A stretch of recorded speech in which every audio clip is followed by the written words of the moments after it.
It's football season, and that means it's bug season. Heck, who am I kidding? It's always bug season in Texas. And that's why you need Grandeur Pest Solutions in your corner. They're locally owned and operated. They're trained, they're trustworthy, and they have a proven record as they have been in business for almost 10 years. They provide pest control against ants, bed bugs, bees, roaches, fleas, wasps, mosquitoes, rodents, spiders. If it crawls and you don't like it, they're probably going to take care of it for you. Now, they serve all of the Dallas-Fort Worth area, and they're locally owned. These two guys have been running this business since 2013, and every year they get bigger and bigger. But you know what they still do? They still have great customer service. In fact, if you get a hold of them, they're usually going to have your quote and your job ready to go within 48 hours. That's pretty good. Now, you can call them for a free estimate at 469-809-1769. You can find them online at Grandeur4, that's the number 4, shore.com. You can also find them on Facebook. Just type in Grandeur Pets. Look, here we go. Here we go. Here we go. Here we go. Here we go. All right. It is time to watch a little football. Sorry for the delay. Had some sound issues. That's why I had to reset the timer. The 2,300 people that are with us don't seem to mind. Hey, buddy, how you doing? I'm doing pretty good, man. How are you doing? I mean, it's not like we didn't just say that 40 minutes ago on a truncated college show. I'm doing great, man. Ready to. I don't know. This is going to be a weird game. I feel like. Dallas, and by the way, I'm Terry. I'm Terry, the host. That's intern Noah, the commissioner. This is OutDrank The Coverage. We cover the Dallas Cowboys and the NFL, amongst other things. Tonight, of course, Cowboys versus Raiders, Monday Night Football live stream. We're going to watch it together. I feel like no matter what, Dallas is a better team than the Raiders. That doesn't mean they can't lose to them. With the whole Marshon Nean thing, we'll talk about that through the night. I can see that. It works for them, it motivates them, but I can also see that being an issue where they can't quite get over something as tragic as that. Yeah, we'll just see what happens tonight. Teams respond differently to tragedies. This was he's 24 years old. 3 days before he died, he scored a touchdown on the Monday night game. I don't know what to think, how the Cowboys are going to react. And it's just like, so much happened since that Monday night game. The Cowboys made a lot of moves in free agency right before the trade deadline. Then Marshon Nean passes away, coming off a bye. Another Monday night game at Vegas. And I have no feel for this game, but I agree with you. The Cowboys on paper are the better team than the Raiders, but I could say that about 30 other teams in the NFL. And it's weird because you and I were big proponents of Pete Carroll and Geno Smith going to the Raiders. Now, in saying all that, if the Dallas defense is still the Dallas defense, Geno Smith definitely could get on a roll in this game. And then you got someone, as they're showing him on the TV, Max Crosby, could cause a lot of problems for an offensive line that has been good yet bad. Again, I think having a quarterback like Dak who can move around saves them from a lot of sacks. But yeah, this is just, I could see Dallas winning this by a ton. I could see the Raiders winning it by a ton. We just don't know. This is a very odd game. And you bring up a point after, all the stuff about Marshon Nean and that tragedy. In the middle of that, Dallas basically kind of retooled their defense on the fly. And sadly, it felt like Nean was about to step into one of those big roles on that. I don't know, man. I don't know what the headspace is for the Dallas defense tonight, man. It's got to be weird. Yeah, it's got to be weird. The only positive thing I could say about it is they're getting healthier. DeMarvin and Overshown, they're future All-Pro linebacker. He's healthy. He's healthy and he's back. I'm not sure if he's on a snap count. Probably should be, just to be on the safe side. But yeah. Getting Quinton Williams from the Jets, major hit. Pairing him with Kenny Clark is going to solidify that defensive line on paper. Getting Logan Wilson at linebacker adds depth that we seriously need. I think it pushes Kenneth Murray to a position where he's more suited, where he excels, like what he did with Tennessee. I think maybe I'm being optimistic here. He was playing out of position, and that's kind of the reason why he hasn't really done much at linebacker for the Cowboys. Maybe playing more of his natural position might change things in the second half of the season. Okay, hang on. I got to cut you off there because I don't disagree with you. But let's remember, and you and I both really liked this transaction when it happened. I thought he was really good for a bad Tennessee team last year.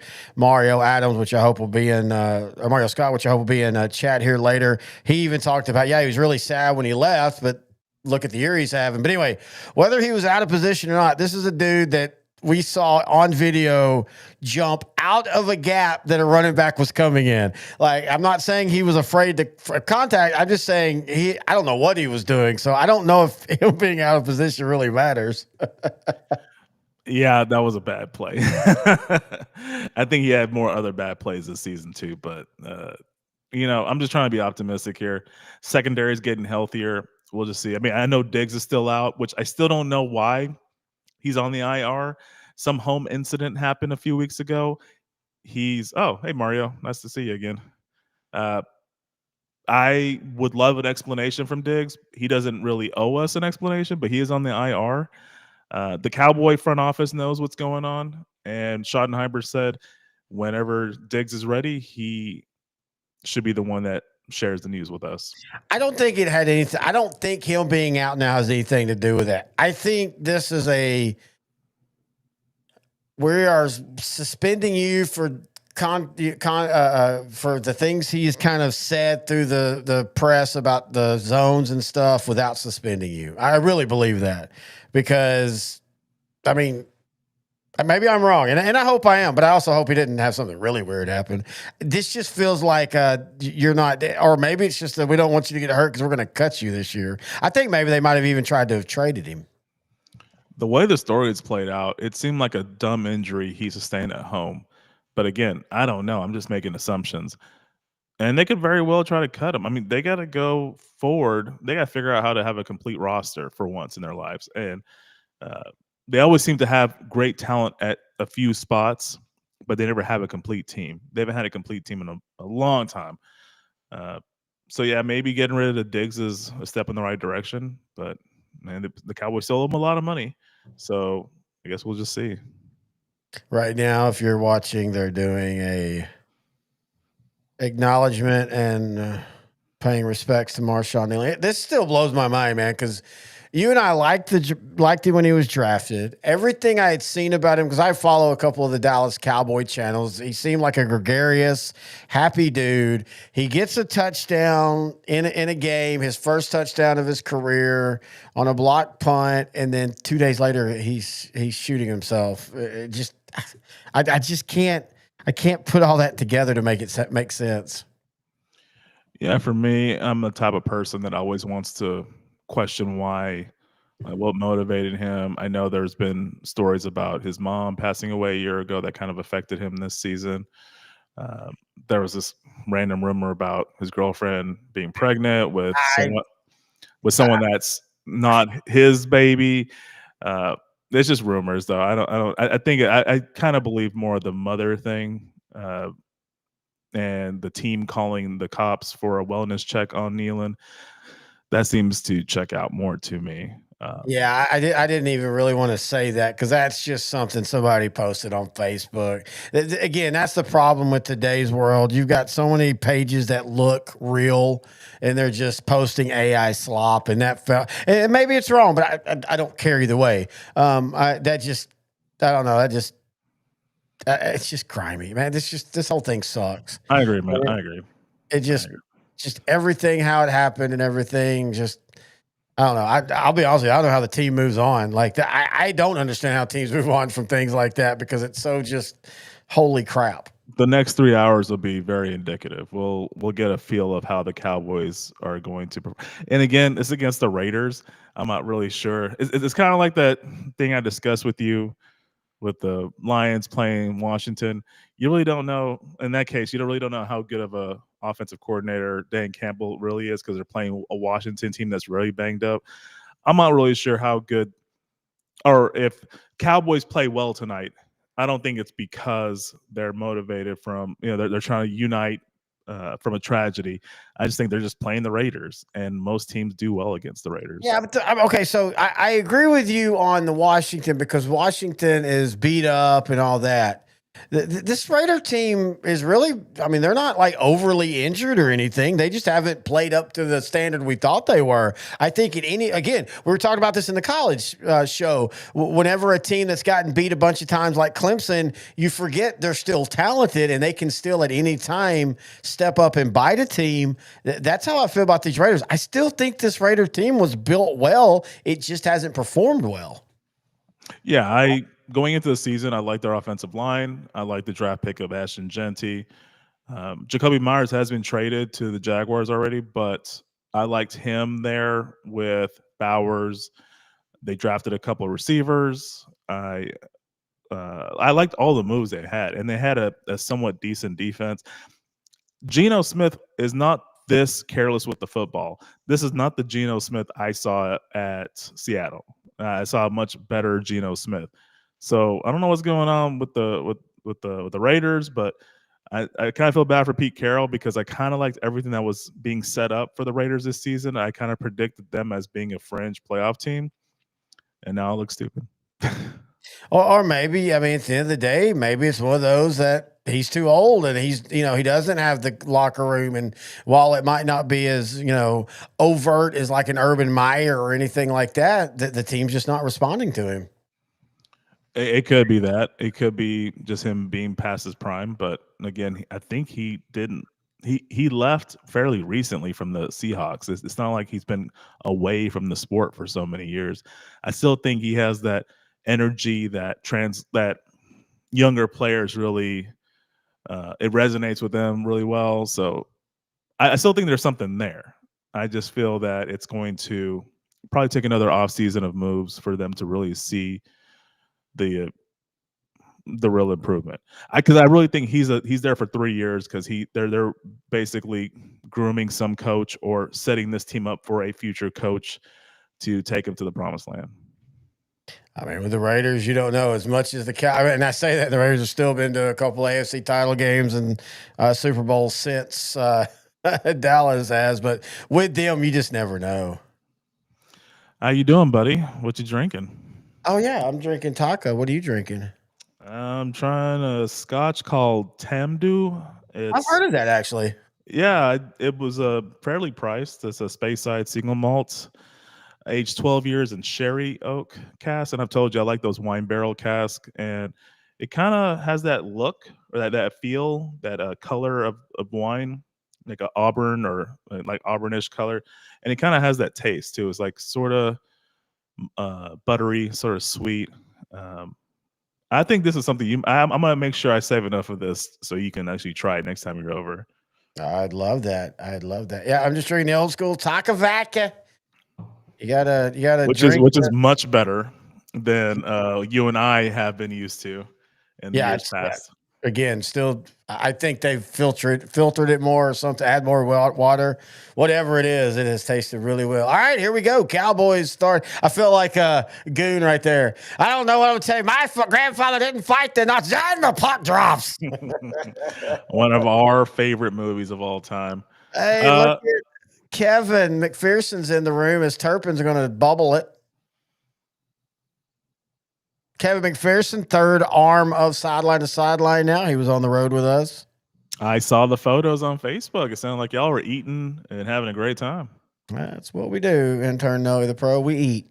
Yeah, Mario, you're right. And Mario, we were talking on the college show, which we hasn't posted yet. One of my knocks on A&M is outside of Notre Dame, if you really peel back who they've beat, and LSU, is it a good win? I don't know. But the records of the teams they've struggled against aren't that great. I'm not concerned about that yet, but it is something to bring up when it comes to seeding and stuff, as the Cowboys will start with the ball.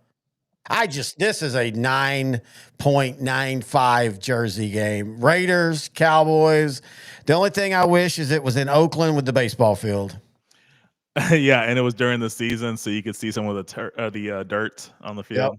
Yep. Yeah, definitely 9 to 10. I would give it a 10 just because I love when the Raiders wear the black jerseys. I see the black end zone with the silver lettering. There's stuff like that I'm just really into it. Yeah, the contrast is great. I don't know, man. I kind of feel like the Raiders are one of those that, I mean, both of their looks are great, but when they wear the white is just really awesome, especially when they wear the throwbacks with the silver numbers and then the little bit different of a decal on the helmet. I don't know if that's better than their home look. That is a clean look. I like it when I think they wear some variation of that when they go to Kansas City. Yeah, they always seem to wear it there. Cowboys now on 3rd and 4 have both Lamb and George Pickens off the field. That's an interesting. And back-to-back running plays to start too. I don't think they've done that in a while. Yeah, 3rd and short. Dak back to pass. Decent protection. Dak rolls right. Hold. Yeah, I saw that flag. And incomplete. So it doesn't matter. And 3 and out. Fantastic. I wonder if the Raiders take the penalty or they decline. Oh, no, you decline that. The only head ref without significant muscles and one of the best in the NFL, too. You're really into the whole refs and muscles thing. They're into getting muscles. It's not me. It's them. It's a little creepy. Hey, what's up, Corey? Corey's in the chat. What's up, Corey? He was at the studio a few weeks ago, right? Yeah, a couple months ago. Yeah, Grandeur Pest Solutions. He helped get rid of some seasonal ants and gnats that we have. He's also about to do a new business venture that we're going to be talking with him soon about, which we'll start advertising here when that completely starts up. So the Raiders get Dallas to go 3 and out. Something about Dallas the last couple of years, even in their great offensive games, the first drive, they just seem to struggle. Yeah, they're not, which I always kind of hate because a lot of the teams that do well against the Cowboys, you could clearly tell they designed the first 15 plays. And I just see the Cowboys with all that talent on that team. You have George Pickens and CeeDee Lamb.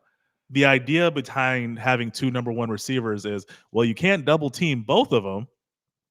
In the last few weeks, it just seems like the offense is just struggling. Both of those guys should open up space on the field. It's just not working out. I don't know if it's just like that. Geno Smith looks like a great quarterback again. to Bowers. Yeah, well, I mean, anyone can look good throwing it to Bowers. Bowers is in his second year, he's becoming the best tight end in football. But yeah, with the Cowboys, man, I'm looking at that offense. The question mark going into the season was running back. And Javonte Williams reverted back to his rookie form when he was with the Broncos. He looked good.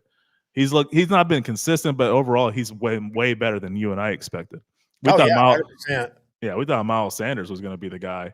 Oh, great stop on the run by the Cowboys. Okay, this is something. They're like, wait, I didn't know we could do that. Yeah, Malik, I'm not a hooker with the big stop. Nice. Purple said Kevin said I had salad night. Dude, that's Kevin?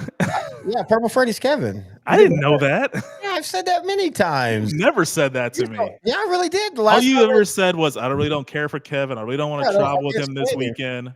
He puts his hand between my butt and he doesn't even ask me. Way too early for that comment. You got to wait till third quarter. Kevin, I was like that too, man. All weekend I struggled to eat after what we ate Thursday and Friday. I will say this, the defense looks more engaged so far after that first. And you're right, Brock Bowers is just a great tight end. That was a good route. It wasn't terrible coverage. You know, he wasn't open by 17 feet or anything. For Bowers, you have to double him, and even then, it's still a mismatch. He's so good. You and I both saw it when he was a freshman at Georgia. He was just a uniquely talented player, smart guy, knows how to run routes, and he uses his size to his advantage. So big 3rd down and 7 now. 0-0 is our score with 11:26 left here in the first half or quarter. I almost feel like they're just going to convert, and I'm not even.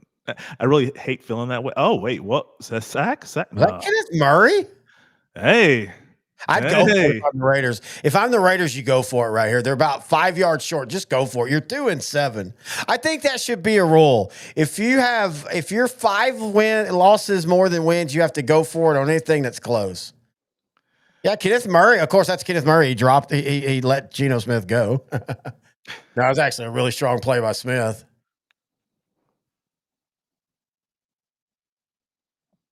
Oh, wait a minute. Geno Smith at the sideline. Oh, he's not hurt. I think they're just going to punt the ball. Yeah, they're punting. I was just saying. They didn't follow your rule. Go for it. Like, it makes no sense not to go for it. Yeah, I mean, they're not going to make the playoffs or anything. I mean, I'm looking at the standings right now. They are sitting at 13th out of the 16-team AFC at 2-7. Speaking of, let's go ahead and talk about another AFC West team that people, I think, are greatly overestimating their demise, and that's the Kansas City Chiefs at 5-5. They lose to the Broncos yesterday. I don't know if they're going to win the division, but this whole idea that they're not going to make the playoffs, I'm like, just don't be surprised if in 7 weeks they're sitting at 10-5. Yeah, this is the Chiefs. They're 5-5. Yes, they're struggling. Yes, a lot of great dynasties have gone through this. 2018 Patriots had one of the worst defenses of a team that won the Super Bowl, but they ended up figuring it out and winning their final Super Bowl during that Brady era. Let's not talk about that Super Bowl. It was the worst Super Bowl. That's the only okay. Can you think of a worse Super Bowl than that? It was 13-3, and I was talking to you about it, and I told you the punter for the Patriots should have won the Super Bowl MVP. I thought he was the best part of that whole game. I think he was like third in the MVP voting. Seattle versus Pittsburgh. Terrible Super Bowl. Ugly Super Bowl. Terrible calls against Seattle. Everything. I mean, honestly, that game was actually probably more putrid. I mean, the referees kind of made that an ugly game. Also, Big Ben won a Super Bowl with the lowest quarterback rating ever. In fact, if I'm not mistaken, if I read the stat right, he had a lower quarterback rating than like every other team that lost the Super Bowl outside of like 4 quarterbacks. Craig Morton against the Cowboys in '77 was one of them. I'm trying to think of the other one. Miami versus Minnesota. But anyway, point is that was just ugly, dude. That was such a boring Super Bowl. Going back to the Broncos Chief game, there was 20 penalties total, 10 each by both teams. It was a crazy game, a big win for the Broncos. Again, another close win. They didn't look really that good in, but that defense showed up. A healthy Talanoa Hufanga at safety is a big difference for the Broncos in that backfield. Nick's threw for almost 300 yards. He wasn't like too bad. He's been getting a lot of criticism this year, but he has. Yeah, just because he hasn't really performed well throughout every game. It's always like in the fourth quarter. He doesn't play 4 full quarters of football. That's been kind of the criticism this year, but the defense is showing up. They're 6-0 at home. They didn't really have much of a running game help in this game, but Nick's, again, almost 300 yards. Franklin at 84 yards. He's distributing the ball really well. I think he's just throwing to who he thinks is the open man. He doesn't care if it's like his BFF, Troy Franklin, who they went to Oregon together. Denver's 9-2. 3-game lead on the Chiefs. They're going into the bye. This is the most ideal situation for the Broncos right now. I guess I've only heard adulation for Bo Nix, like how he's grading the comeback and all that. I hadn't heard anybody knocking him. Yeah, he's not going to falter. The thing is, he's doing it late. He's not playing 4 full quarters. He's like the Giant game, for example. Yeah, three terrible quarters, and then the fourth quarter, he helps his team get 33 points, and they have a come from behind win. That's kind of he's not a quitter. He's not going to give up. He has the monsters. And Dak fumbles the ball, recovered by the Raiders. Okay, this is what I was worried about. You getting the flat Cowboys. Coming off a tragedy, coming off a bye. Again, you and I look at the byes completely different because I see the byes being as negative as positive. And this might be a forward pass. We'll have to see. But I think the net byes can be just as much of a negative as a positive. Ooh, that might be a throw. That's close. They might say the Raiders. The ball wasn't coming out of his hand until his shoulder went forward or his elbow went forward. Well, they might say the defender pushed his arm forward. I don't know if It that doesn't matter. counts. That's still considered a forward pass. Okay, I wasn't sure what the rule I was. think at best you can't. Like it's one of those you can't make a call. Corey said that the Chiefs could possibly run the table. You could say that just based off their pedigree and their history, but I'm going to go ahead and look at their schedule and see if that's actually possible. Looking at the Chiefs' schedule, they're 5-5 right now. Next week they play the Colts. That'll be a tough game. I think it'll probably be the game of the weekend next week. It's a noon game in Indianapolis. They'll beat the Colts by 2 touchdowns. Okay. Because Indianapolis coming off a bye. I like the Colts. Again, you and I look at those. I don't think those matter. I like the Colts, but I mean, they're gonna.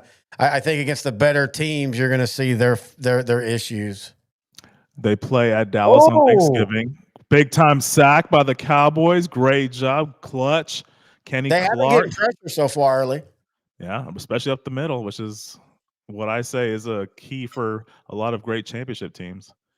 So I mean, they could easily beat the Cowboys on Thanksgiving. So at least I'll enjoy my food while watching the Cowboys not play well. Then they play Houston on Sunday, so they get the 10-day rest, which the Cowboys are never afforded that. It's at home too, so I think the Chiefs will win that one. Home game against the Chargers. I'm not sure what Charger team is going to show up because we watched the game on yesterday. They get whooped by the Jaguars. Herbert's running for his life. He has a makeshift offensive line. They look terrible. I don't know what Charger. Yeah, and at Tennessee, then the Christmas Day game, home game against the Broncos, Christmas night, and then they close out the season against the Raiders in Vegas. So, I think at worst they're 10-7. Yeah, to Corey's point, I could definitely see them possibly running the table or getting 1 or 2 losses. Yeah. 10-7 will get them in the playoffs. It's really weird because the AFC is better, which has created more losses. So a team like, and this is the thing with Cowboys, like even let's just say the Cowboys went magical and they went on a run and they win. We're just gonna say every game, they still could miss the playoffs. Because I don't see the Eagles losing that many more games. Their offense will cause some issues. And I think their offense is what's going to keep them out of any kind of Super Bowl. But their defense, as we saw last night, is good enough to at least keep them in every game. Yeah, they lost some talent last season, but they somehow look better on defense more than now than ever. All right, the Raiders score to make it 3-0. But to be fair, Dallas defensively has played good so far. The offense has now went 3 and out and a fumble. I told you I was worried about that pass rush, and so far that's been a big issue for the Cowboys here in this game. But yeah, I just talking about going back to the Colts. I like what they're doing, and I think they could be dangerous in the playoffs because they're going to play that style of game that's kind of keep away, and their defense is good enough. But I still don't trust them to go play or host a Chief team that's really angry right now. And again, the Chiefs are 5-5, but it's not like they've looked terrible. I mean, their losses are mostly against good teams, except for the Charger loss. And when they lost to the Chargers were good because they had their 2 tackles, or at least one of their tackles. Yeah, right now, Alt's hurt. They benched Mekhi Becton for some reason in this game. I don't know if he's under. Did you not see that? I have not. But, he did so well with the Eagles last season. Moving him from tackle to guard was a breath of fresh air. Like, it reignited his career, and that's how he got that fat contract to leave the Eagles after winning a Super Bowl and going to the remember how those Cowboys in the 90s were great, and then they left? I think we realize now he looked good because of what was around him. Yeah. Yeah, good point. So, yeah, Harbaugh benched him. Harbaugh loves his offensive linemen, and if he's benching you after paying you all that money, then you probably suck. Or maybe in this system he should be moved back to guard. Or no, to tackle. Whichever one he was at, maybe he should move back to the other one. Or maybe he had a bad game. I don't know. I don't think, outside the offensive line, we've talked about before, I don't think at the end of the day, Justin Herbert's the guy, the type of quarterback that Harbaugh wants. I don't know if maybe Harbaugh, we were just talking about this earlier about 2012, and that's when Harbaugh was at his best in the NFL. Maybe the style of game now is just passed him by. Because, I mean, I wasn't wild about the hire anyway. You were. You like? I mean, I don't dislike him, but I felt that was just another retread. What I like about Harbaugh is he's very passionate about a stout offensive line, strong running game, stout defense, strong kicking game. Fuck. That translates well going on the road in cold weather against tough teams in the playoffs. So I figure if he could build the team in his own image with his players, he could probably make an actual final run to the Super Bowl. Close, he's in his early 60s, so he doesn't have too many years left as head coach. But I think that style still works in the NFL. You just have to fully commit to it.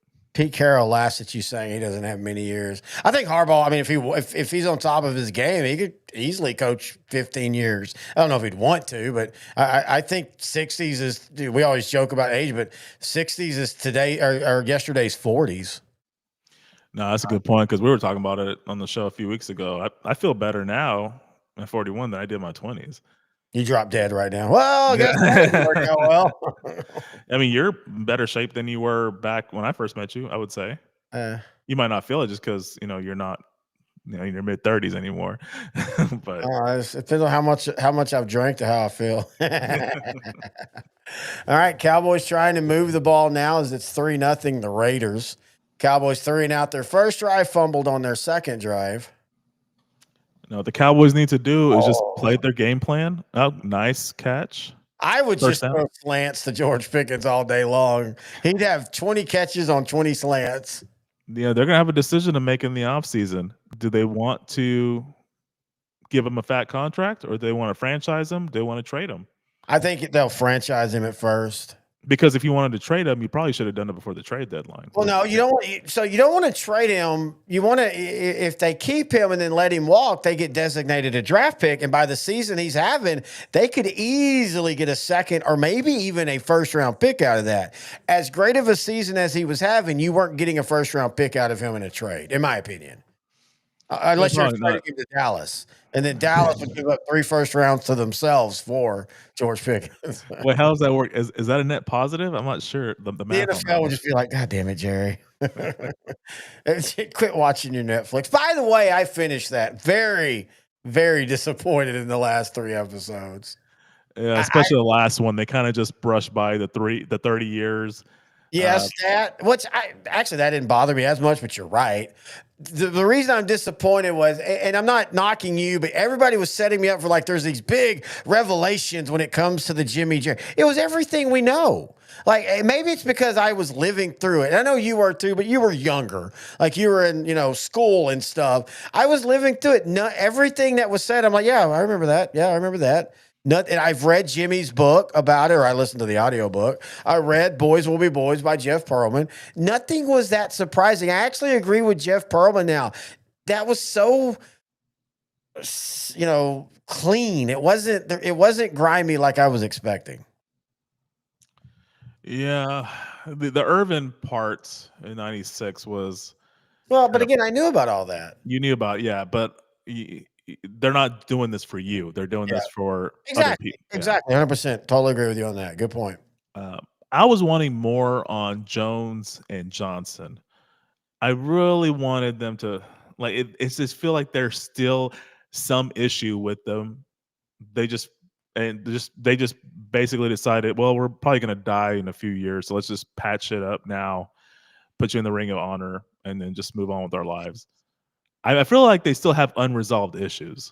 I don't disagree with you. Hang on, 3rd down and 3 here. Big play for the Cowboys. Again, pass rush is getting Dallas really bad. Incomplete. You got to go for it here. I don't disagree with you, but I also think it's time to just accept maybe it's not as deep as what people thought. Both of them were egotistical.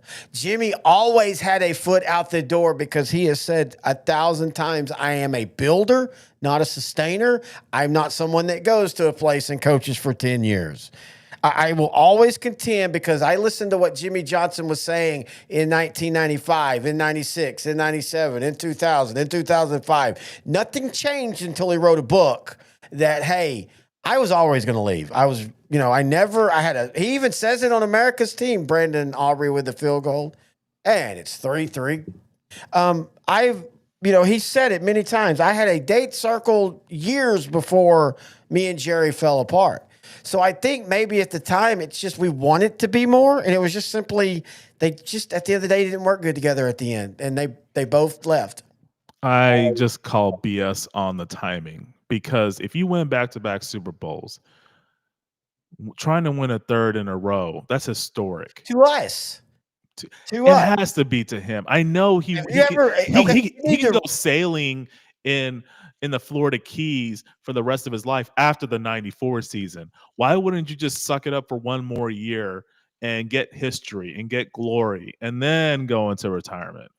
I'm telling you, dude, there are people that compete that they compete hard and they compete like crazy, but they don't compete for the same things that we would want to.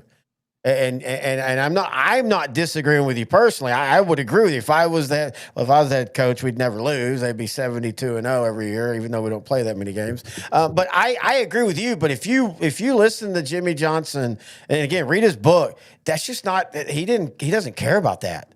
Like he never cared about that. He wants to win. He wants to win every year. But like his historical place, he didn't care about that. And then he went to Miami for 4 seasons and he set them up for mediocrity. It's funny that Dave Wannstedt had a better tenure as head coach for Miami than Jimmy Johnson did. Yeah, he really did. Dave Wannstedt actually had an underrated one there. Mario Scott says that is what the director of the OJ doc.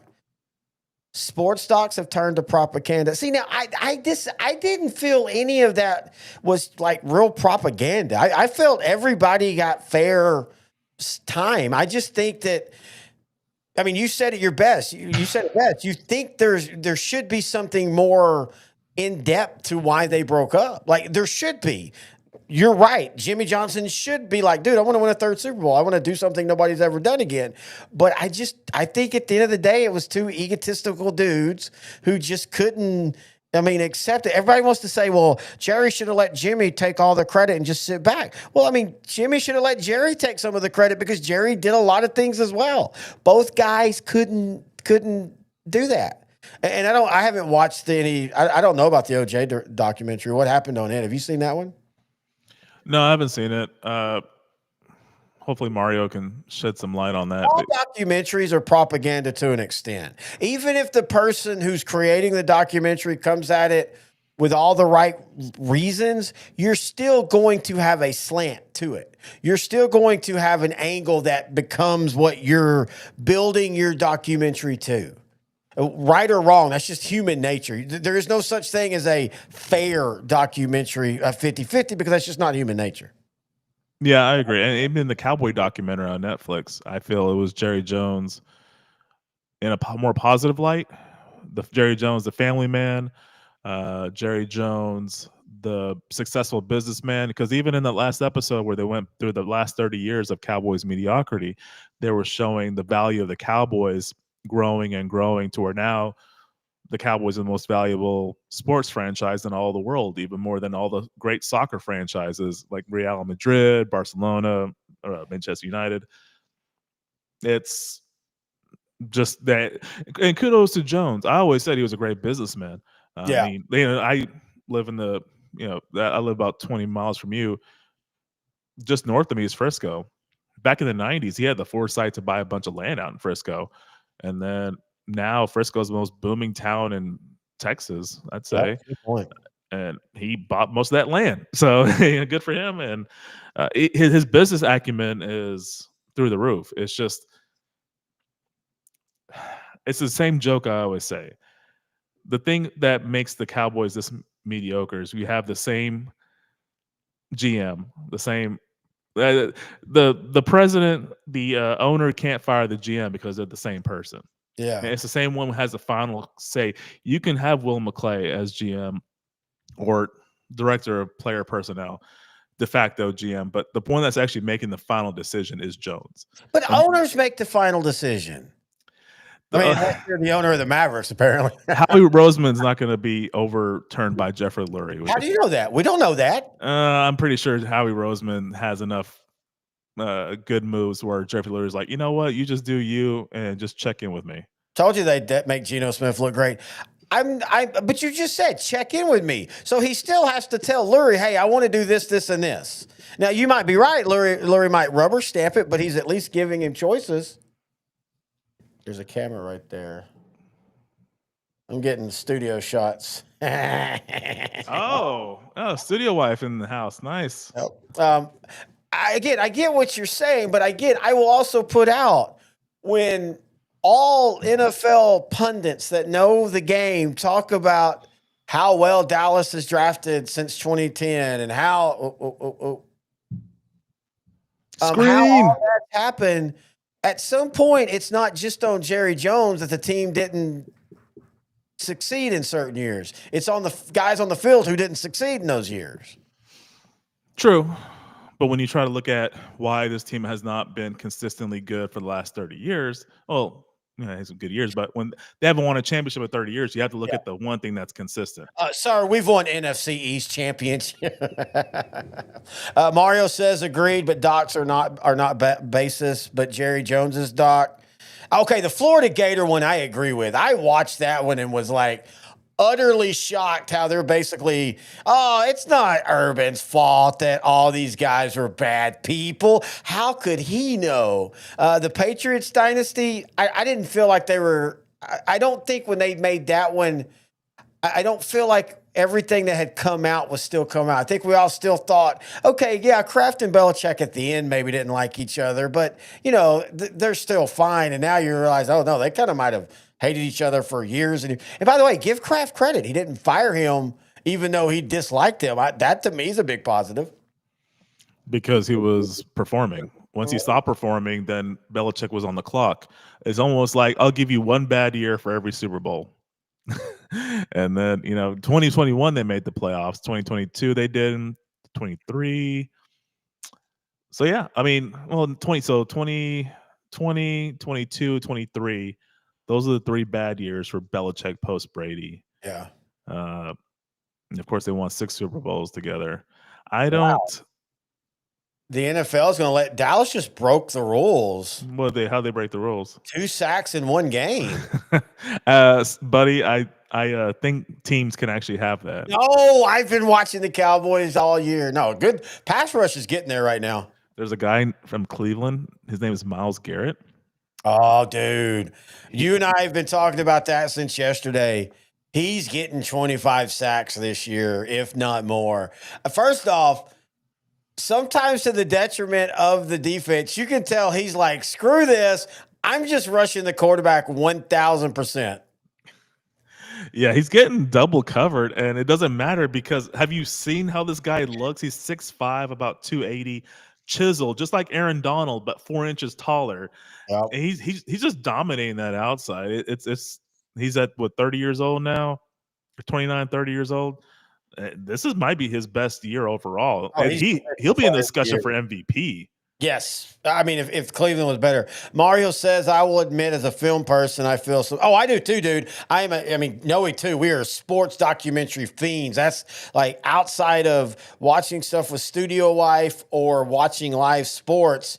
One of the biggest thing I watch are sports documentaries, whether they be feature length or just even like secret base on YouTube or people like that do historical context. I'm 100% on that. And I'm just saying all documentaries at the end of the day have a slant. Even if the guy that creates it or the girl that creates it goes into it with no slant, you eventually feel a certain way about the topic you're covering and you're going to start covering it that way. Or you're going to have someone maybe like Jerry Jones say, I'm paying for this, so you're going to slant it this way. I guess my thing was I didn't really feel that it was that slanted to Jerry Jones as far as the Jimmy Johnson. I agree with you on the end. They kind of fluff up the whole, but what are you going to do? I mean, are you going to say, Jerry, why have you sucked for 30 years? And what's he going to say?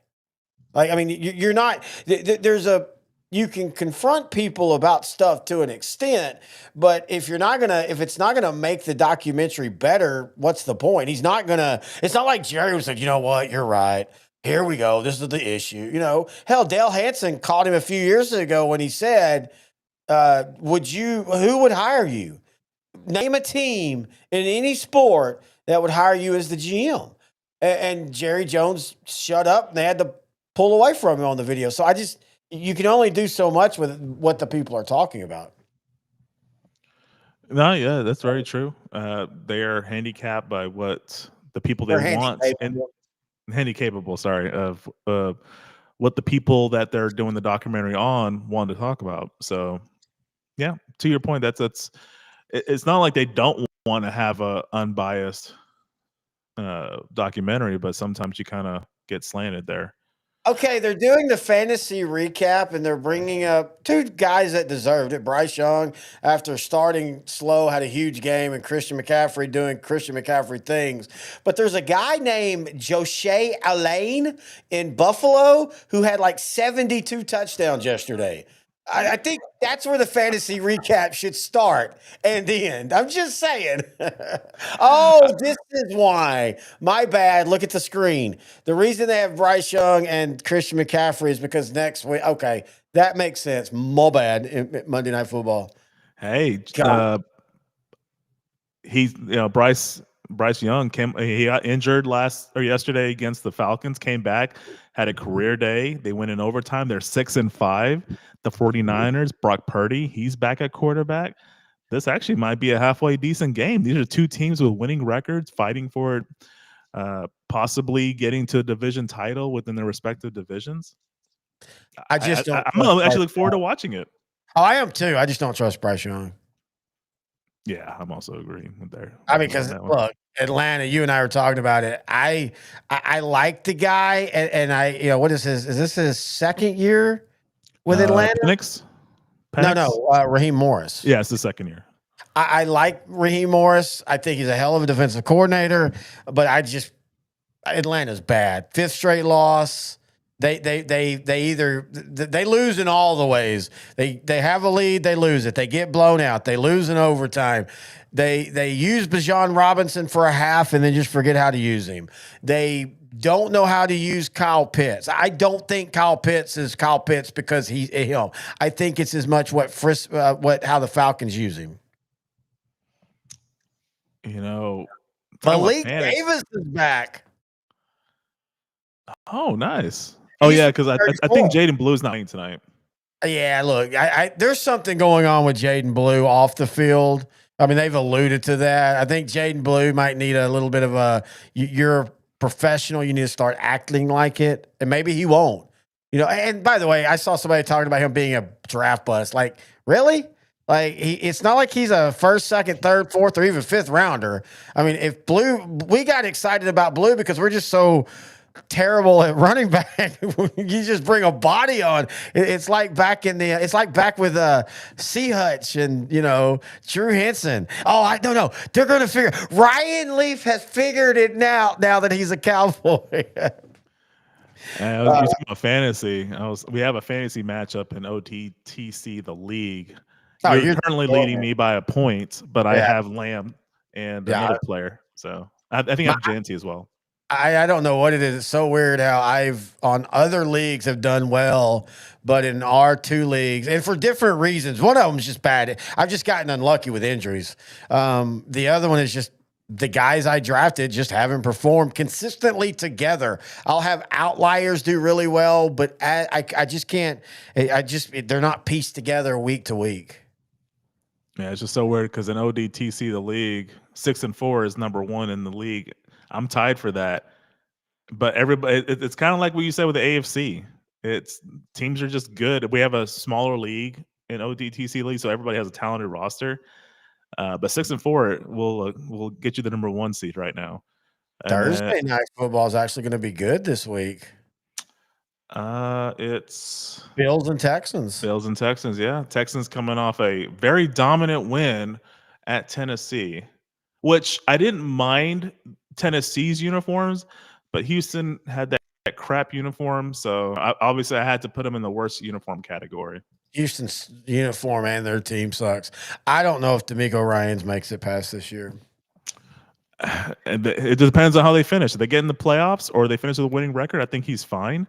I don't even know if getting in the playoffs. I mean, they've become Dallas. All jokes aside about Dallas, Houston has become the new Dallas. Win the division, make the playoffs, get beat. Win the wild card round, and then get beat in the divisional round. Yeah, there might be a plateau, a ceiling with D'Amico Ryans as head coach.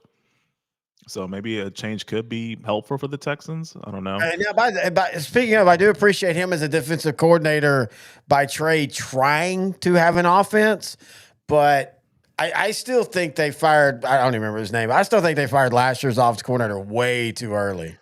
So in 2023, when they made it to you talking about Houston or San Francisco? Houston. Why are we Houston, talking about San Francisco? Well, because you said he was a defensive coordinator. He was a defensive coordinator for the 49ers. No, I was saying, as we always joke about like Buddy Ryan and Rex Ryan and Kirk Herference or whatever his name is at Iowa, defensive guys who, for whatever reason, don't try to do offense. D'Amico, as a defensive coordinator by trade, has at least tried to have good offenses. Yeah, Bobby Slowick was the Bobby Slowick. Yeah, he left, and I think he's with Miami. I can't remember, like as a QB or associate head coach, something like that. But Mario brings up a good point. Christian McCaffrey, in a wide open race for MVP this year.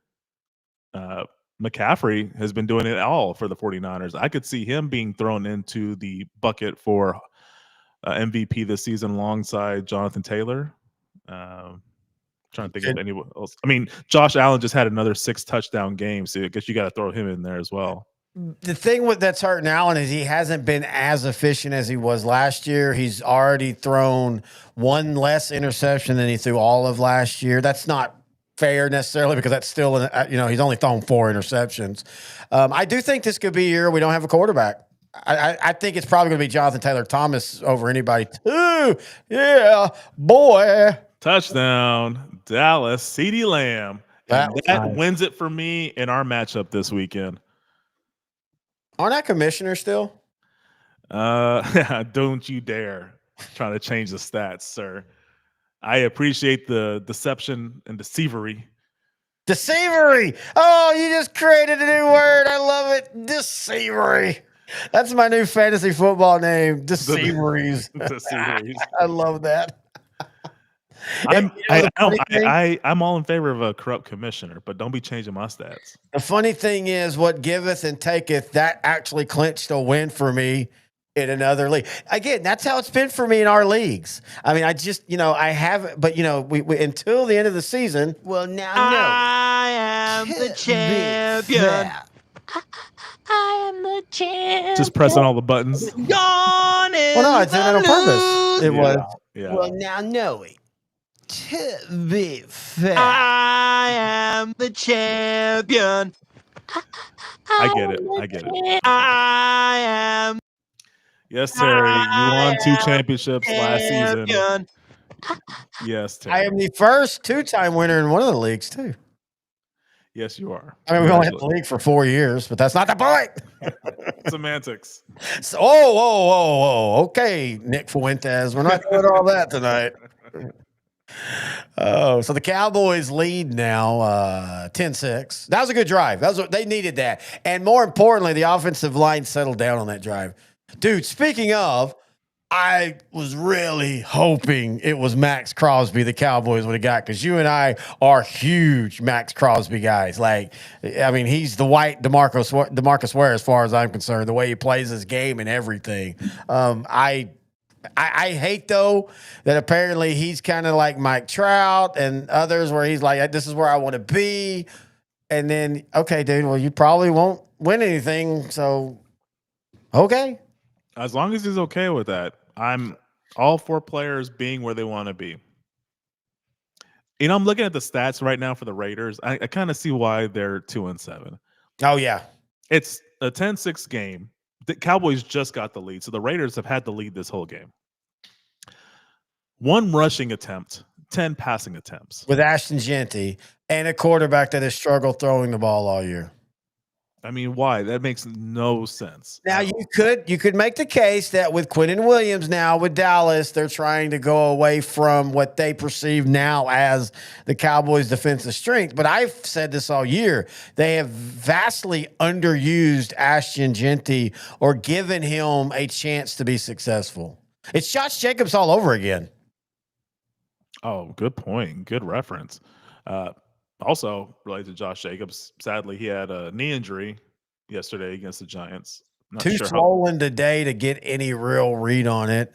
So I'm pretty sure he's going to miss a couple weeks. Just hopefully it's not season ender. Speaking of that, I mean, everybody joked about the draft picks, but the Packers are not looking good. And it's not just Josh Jacobs being out.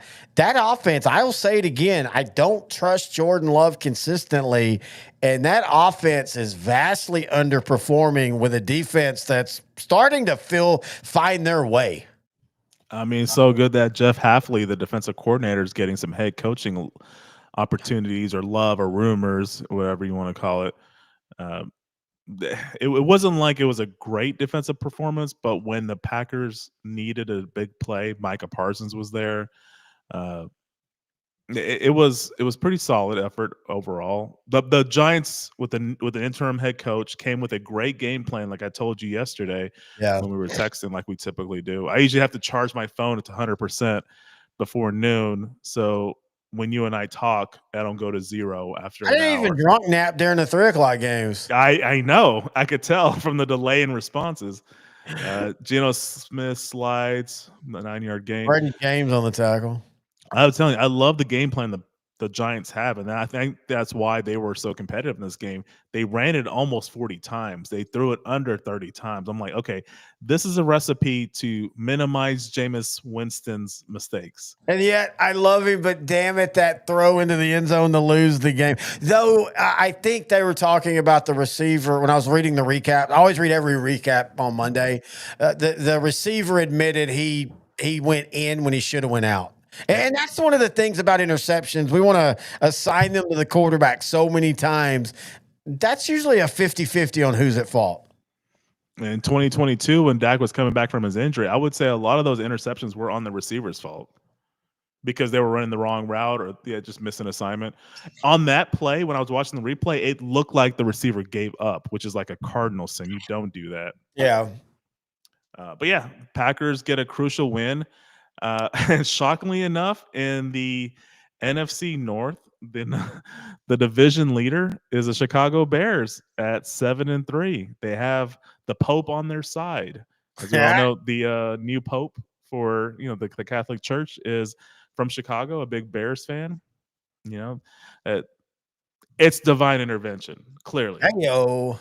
So go ahead and give your Dan Campbell rant now. As last night, the Lions' offense was putrid against a great defense. I think the Eagles, I'm not talking statistical, whatever. I think the Eagles have the best defense in the league. But still, that offense should be better. Yeah, congrats to Cooper DeJean for getting his first regular season interception. He's mostly known for the Super Bowl interception off of Patrick Mahomes in this past Super Bowl, pick six. But yeah, Eagles, their defense somehow looks better this year than they did last year. My rant on Dan Campbell. Dan Campbell is the head coach for the Detroit Lions. Last week, he told John Morton, he's still the offensive coordinator, but not calling plays anymore, that Morton, you're not going to be calling plays this week. I'm going to call plays. My issue with this is, like, why are you doing this against Washington, a team you're going to look good at, or you're going to look good against, because Washington is so injury depleted. They've underperformed. Sure enough, Detroit looks good, so everybody thinks Dan Campbell can fix the offense. Going to a Sunday night game against Philadelphia, they look just as bad with him calling plays as John Morton, which begs the question, like, do they really? I mean, is Ben Johnson that much of a difference maker? Because their offense is good, but they're not consistent like they were last season, or really the last 3 seasons with Ben Johnson as OC. Another sack by the Cowboys. Rack him up. That's number 3. Is that Quinnen? He already has a half sack. Quinnen Williams. Oh, God, look at Jerry eating shit and grinning. I also think that he made that move way too early. You said it best. The Lions' offense is still good. They've been inconsistent, but they're still good. I think that's a little bit of Dan Campbell hubris. I think that the undoing of Dan Campbell will be when Dan Campbell thinks he's Dan Campbell. Can you clarify what that means? I don't get that. Hang on. Oh, meaning he go to South Park. He thinks his shit doesn't stink. Like Dan Campbell Smug. thinks every button he pushes is going to work automatically because he's Dan Campbell. I think Dan Campbell has gotten full of himself. And as Mario said, he's horrible. And he was horrible against Washington. You said it best. Washington's defense is look. Injuries aside, you and I called it. You're going to hate Dan Quinn year 2 because they didn't draft any pass rushers. They let their best one go in Dante Fowler. He's kind of gotten like Rod Marinelli did late in his career, where it's like, oh, well, give me any defensive lineman and I'll make him great. Well, no, you can't do that. And I think Dan Campbell just gets a little full of himself. Yeah, year 1, he pulled George Allen back in the 70s for Washington, where he just signed a bunch of veterans, and it worked for one season. But 1-year deals with veterans, they're going to leave. They're not going to stay. They're going to go to the next highest bidder. That's what happened. And then couple that with injuries and underperformance, and then Washington is back where they were 2 years ago. Yep. Well, good start for the Cowboys defensively. Again, it's an asterisk because this is against the Raiders. But Quinnen Williams, you and I both know he's under 30. Ooh. He's still a really good defensive tackle. The Cowboys already have 3 sacks and 8 quarterback hits. 4 of those are by Quinnen Williams, so I am very happy with that so far. So good first game. Dude, look at fat fake Elvis. He's so fat he can't even stand up. Oh, it's hilarious. I mean, Joe Buck says, "I know where you'll be after the game, Troy Aikman."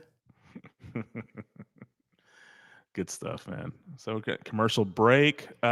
Is there any other Rams Seahawks? Oh, we got to talk about this one because you have the worst take in the world.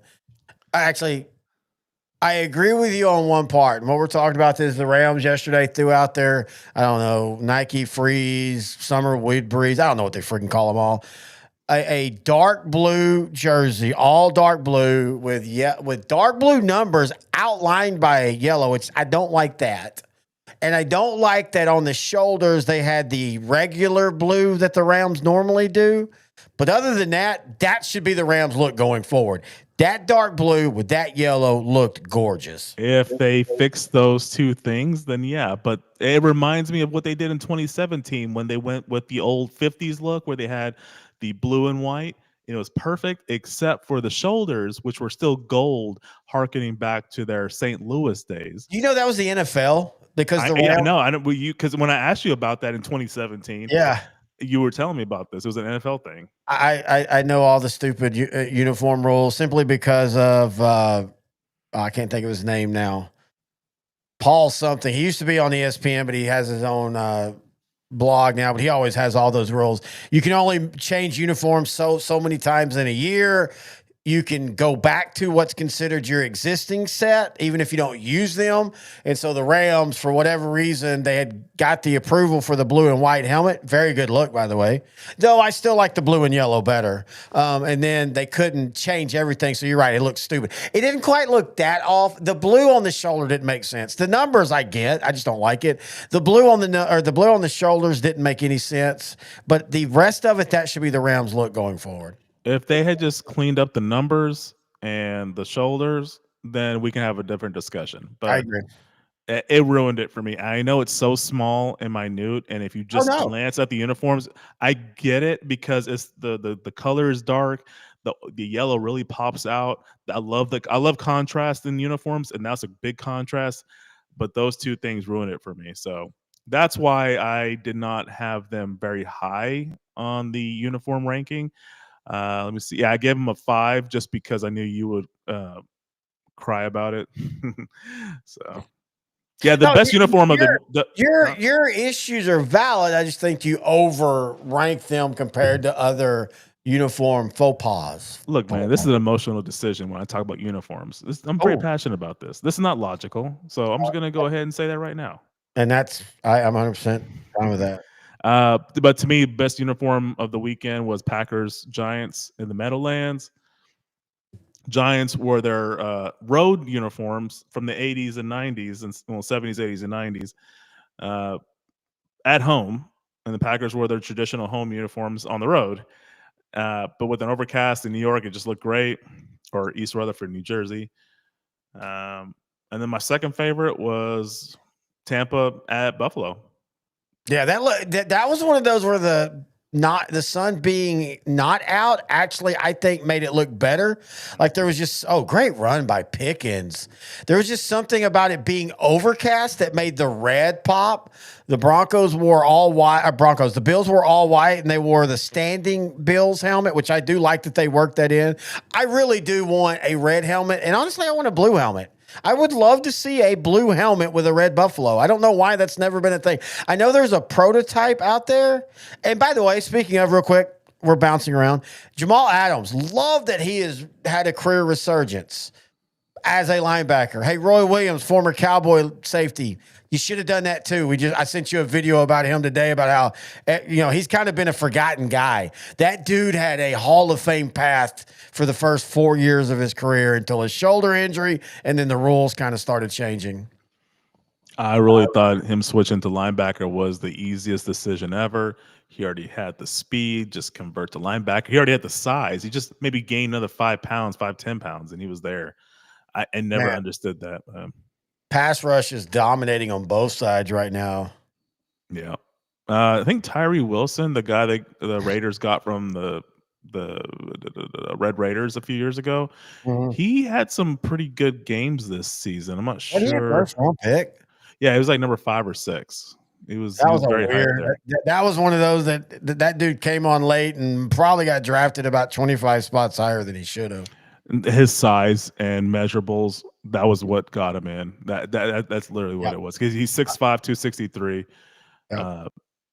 Weight room warrior. I mean, so far this year, he played 9 games, 17 tackles, 2 sacks. So it's not really good, but I think I've seen some games where he's actually done solidly. So maybe he has a lot of, or the games he's had good, that's where he gets most of his stats, and the rest of it, he's probably pretty silent. 3rd down and 4 here for the Cowboys. Dak packed the throw, completed over the middle. Nice. Dude, gorgeous pass. Dak is dealing tonight. I know he's been pressured. He has a fumble, but George Pickens might have 20 catches by the end of this game, and CeeDee Lamb already has a touchdown. And just look at this pass. This is an NFL pass right here. Boom. Right on the elbow of CeeDee Lamb, where he does not even have to break stride. Throwing off his back foot, too. Oh. It wasn't even, it's not even a textbook throw, but it was perfect. Oh, he cut in. I thought he was going to keep it outside, but still almost first down. He sent that linebacker on that hip, and you're right. It looked like he should go outside. Sometimes the best move is inside. Here we go. Watch it. Watch how he sends him on his hip right here. Boom, shows the hip and then cuts in. Beautiful. That's called bubble block. And what I mean by bubble block is, or we called it when I coached bubble bouncing, is when the ball carrier sends the blocker or the defender into the block. That's why he cut inside. His guy's cutting in out. He knows to cut in. It allows for an easier block. Lovely analysis, sir. We were talking about Pickens having a bunch of catches. It reminded me of the Cardinal 49er game. Where, I don't know if you know this, but Jacoby Brissett set an NFL record with 47 completions. 15 of them to Michael Wilson for 185 yards. And watch, Michael Wilson's going to end up the year with 35 receptions. And I was thinking, I have him in my dynasty league because I was struggling to get depth at wide receiver. And he's been a guy that's been getting like 7-8 points from me every week. But this is an outlier, a huge outlier. He'll never have 15 catches. Huh? Marvin Harrison Jr. was out. That's the biggest reason. That's the biggest reason, yeah. So what do the Cardinals do? Let's talk about that now. We're just bouncing around, by the way. Cowboys are up 10-6. They're moving. What do the Cardinals do? They basically named Jacoby Brissett quarterback for the rest of the year. He's played well, but it's Jacoby Brissett. So are they – I mean, this is not a quarterback-friendly draft this year. You have to figure out who's available. I don't know if there's a good quarterback available right now in the NFL. I'm pretty sure a team's not going to let him go. That's what So I'm it's not- saying. So are you going with Jacoby Brissett next year? Are you trying to revitalize Kyler Murray? Because I think that ship sailed.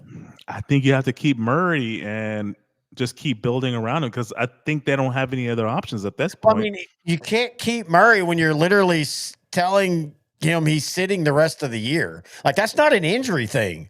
They made the decision that Jacoby Brissett's their starting quarterback going forward.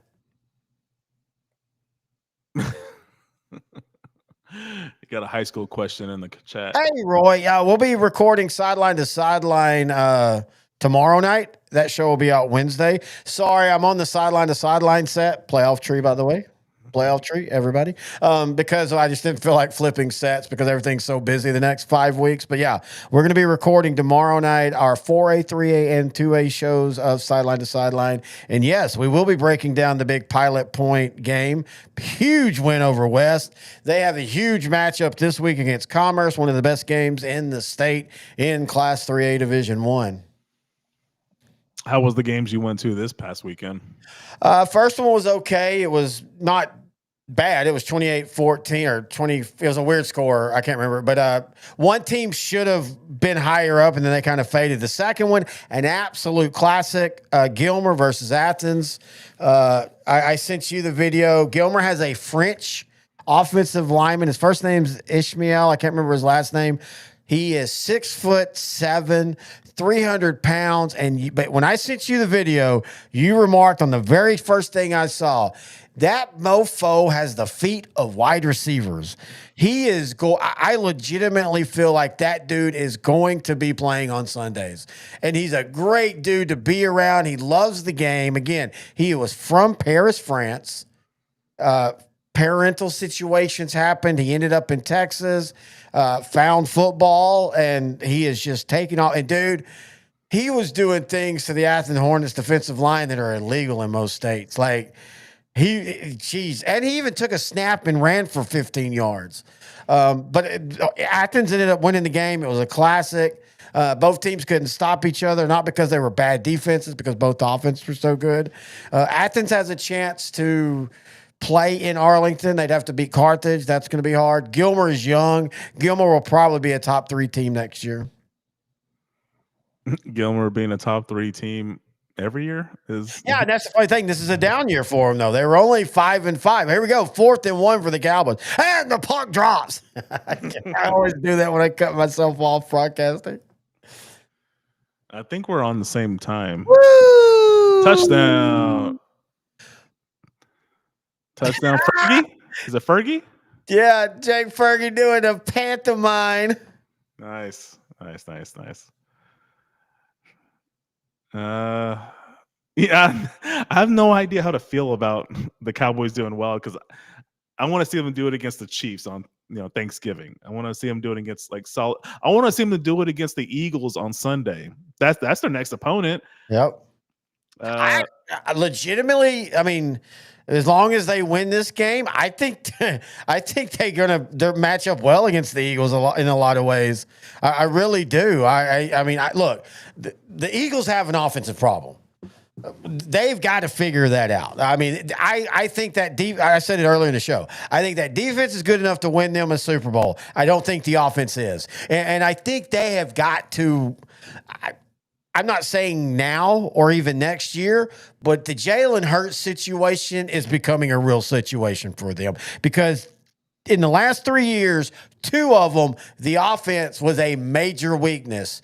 The other year, Kellen Moore completely altered the offense where until the Super Bowl, and again, give Jalen Hurts credit. His 2 Super Bowls have been magnificent, but until the Super Bowl, he was not a needed guy last year. Yeah, I mean, Saquon Barkley got 2,000 yards because, like you said, Kellen Moore had to change his philosophy. And Barkley doesn't look good this year, man. Yeah, I don't know if it's because Becton left or Lane Johnson's getting hurt or Dickinson's getting hurt. They're getting a little older. They're not as elite along the offensive line. They're still one of the top offensive lines in the league. They're just not as good as they were last year. But luckily for them, they draft so well defensively, so their defense is stout. But how long can that defense carry this team? That's gonna be the problem. Jeffrey Lurie and AJ Brown had to have a conversation negotiated or set up by that sideline security dude. Famously got ejected in the 49er game a couple years ago. By the way, that dude has way more power than a damn sideline security guard should. Like, really? Like, you need him to be setting this meeting? I'm not joking. Like, all jokes aside about Jerry, but we were talking, literally mentioning the whole Howie, Jeffrey Lurie power structure there. There's something wrong if your sideline security guy's got to get your quarterback talking to your owner about what's going on. Yeah. Well, AJ Brown was posting his frustration, which looks bad on him because they're still winning without him being a major contributor. Why does that look bad on him? Because he's complaining, but they're still winning. Because he's already got a Super Bowl. So he's allowed to be like, I want to be the guy that makes us win. Well, I guess that's today's age. I guess that's today's age. I wouldn't. Well, there was no social media a decade ago. Sterling Sharp, literally the whole reason. I mean, I know people don't believe this. Go look up, search where Brett Favre is saying, I love Sterling Sharp. Great receiver. But we won a Super Bowl because he was off the team. And he wasn't a guy, the locker room wasn't angry after they won because Sterling Sharp didn't have a good game. Or Sterling Sharp was happy even when they lost. I don't think A.J. Brown's like that, by the way. But I think all of A.J. Brown's points are valid. I think they would play a lot better offensively, like they did in 2022 when they were an offensive juggernaut. He was a big reason why. It was Sterling Sharp. I mean, that's a good comparison. I didn't know about his issues until a few years ago. Mm-hmm. When I was a kid watching, I thought he was a great player. Like, the Packers really don't have anything else. They don't have anything of a running game. The offensive line was meh. Yeah. But they had a gunslinger in Favre. They had Sharp. And getting 9 wins back in the early 90s for the Packers was 2 thumbs up. That was great. But to your point, he retired after the 94 season because of injury. The next year, they make it to the NFC title game, and the year after that, they win the Super Bowl. Yep. So facts don't care about your feelings. That's basically what happened with the Packers in the mid-90s. They lost Sharp, but they even got better offensively, or just as a team, because they didn't have that negative distraction. Now he's a Hall of Famer now, but he had such great stats during his 7-year career. You can't deny it. And same thing with the Giants, a more recent example. 2006, Tiki Barber has one of the best years of his career. He retires. 2007, Jeremy Shockey's hurt most of the year. So it's basically Eli's team. He doesn't have these other distractions around him. They end up winning the Super Bowl. So a lot of times, even though you have star players, it's like an addition by subtraction. Mario brings up the point. They're trying to run the same system with a different play caller. Possibly.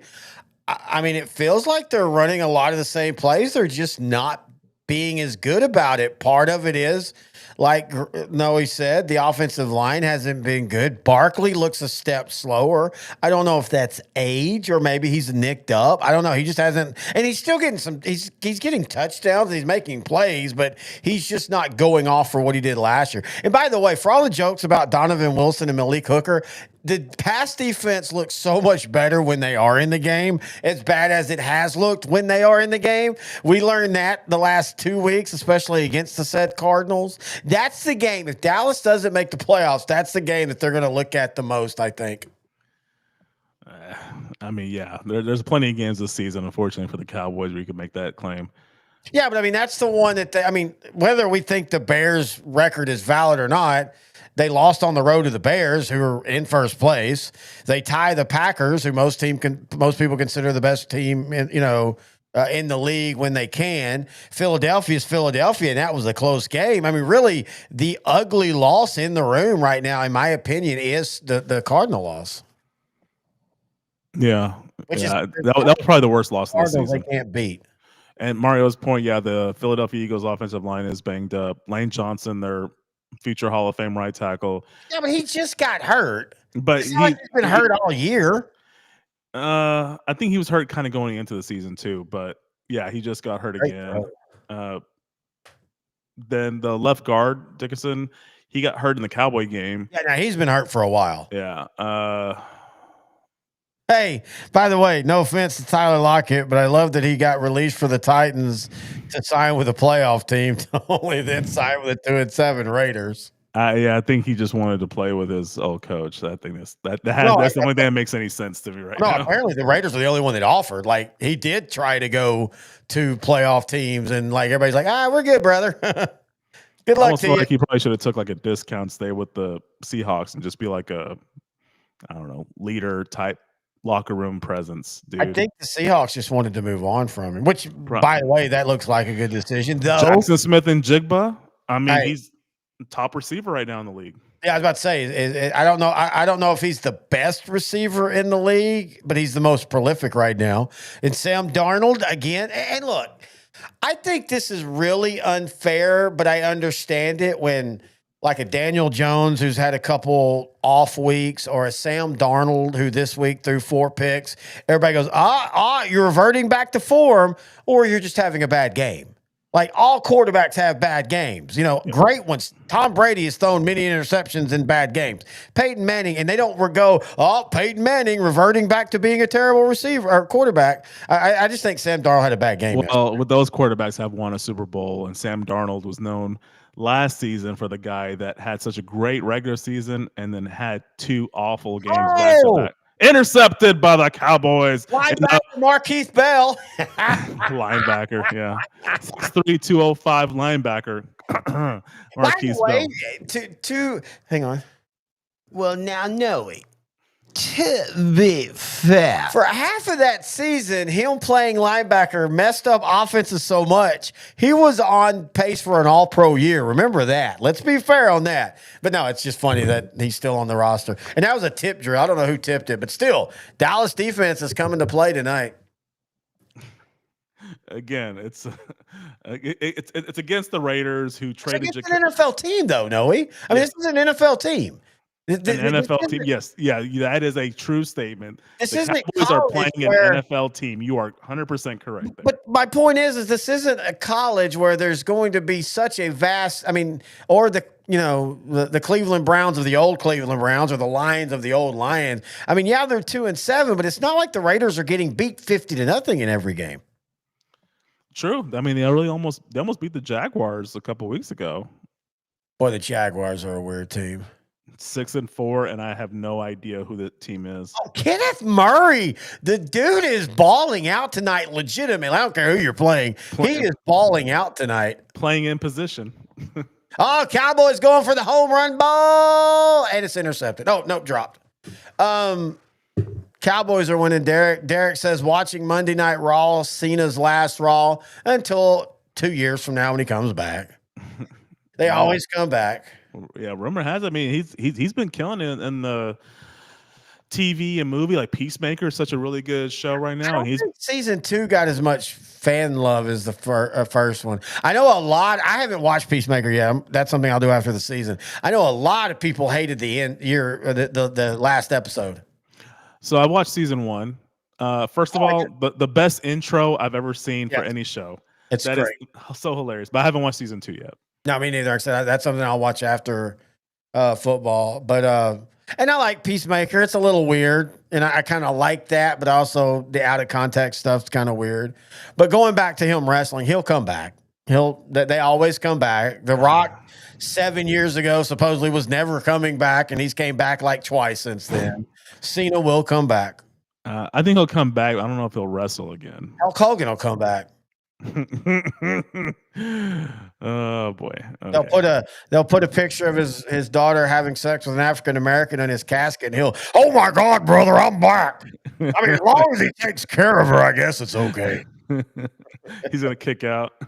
I still got to admit, I'm racist, but I'm concerned for my daughter. I do not like beep, but I mean, he is taking care of her, and I don't have to pay her insurance, so I guess it's okay that a 12-inch cock's taking care of my daughter.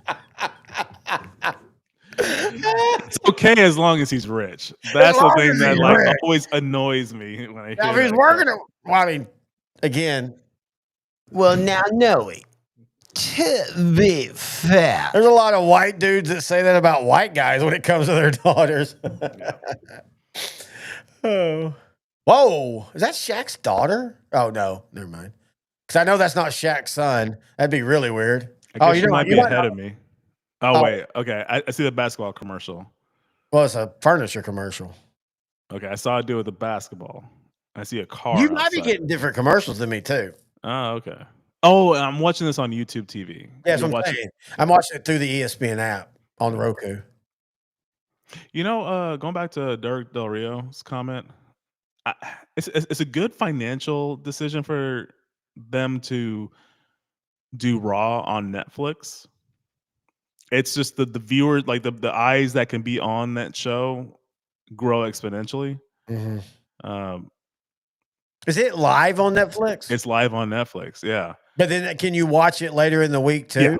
Yeah. Oh, So like tomorrow, if you want to watch for whatever reason, you could go, and they have commercials though, but yeah, you can still watch it. Yeah. See, that's the one thing that TNT did right with WCW back in the Monday Night War was they would show them at their time and then repeat it like it would immediately start back over. So it would run from like 7 to 10, and then it would start back over at 10 to, and then that was an era when I was really watching it.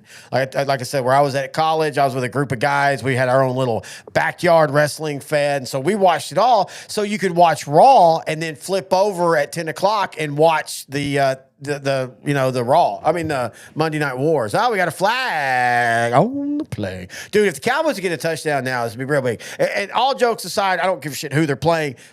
You want to be 4-5-1 going into that Eagle game.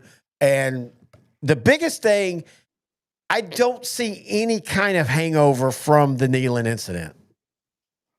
Yeah, so far I don't see much of anything. Just them playing their game against a team that they should be able to beat, and they're up by 2 scores right now. They look good. They look dominant. Oh, Oh, I love Tyler Guy. speaking of WWE, Oh, yeah. I mean, he legitimately, that should be called before Guyton sold it, but congratulations on, they didn't call it, but congratulations on Guyton sold it. Look like a soccer player out there. soccer, WWE. Oh, yeah, It's that's all the same. pass interference. Oh, that's hilarious. Oh, there's 2. They did call him. Good job, Guyton. That's why we drafted you. He struggled this year. Better than last year, but I'm not saying he's not worthy of the pick, but he's not advanced as quick as I would like for him to. It just looks better in slow motion. Exactly. And then he has his hands on the ground. It's like, oh. I'm calling it now. If the Cowboys win, Frank is going to post on Sports Rehab that's the reason they won. Was the bad call. I hope he does. I hope he goes on like a novel's worth of reasons why he lost. Hanging out with him this summer, he's as jaded as First down. First down. He's down. He's down.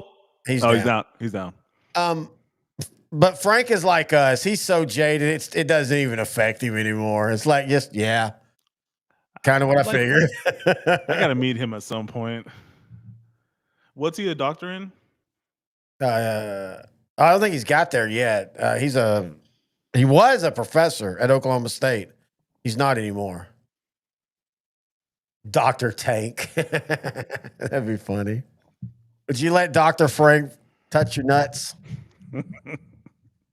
Would you let me? Negative. Show's going off the rails early tonight. Yeah, it's not even halftime. Because we're so happy that the Cowboys are actually playing halfway decent, so we don't know how to react right now. Oh, I think it's just the vodka for me. Yeah. I've had a weird sleep pattern this week since we were on the road and everything. So I'm kind of drunk and punch drunk. What's the sleeping arrangement when y'all will travel? Well, this time, this is the first time Kevin's been on the road with us overnight. This time, I asked for a rollerway bed, but the dude at the hotel was so cool. He was like, you know what, dude? I really don't want to have to get you a roller bed. Can I just upgrade y'all to a couch? And so I just slept on the couch. Mario, if you ever come to DFW, you can sleep at Noe's. He doesn't allow someone that looks like you to stay at his place, even his granddaughters. Noe, I wear glasses too, sir.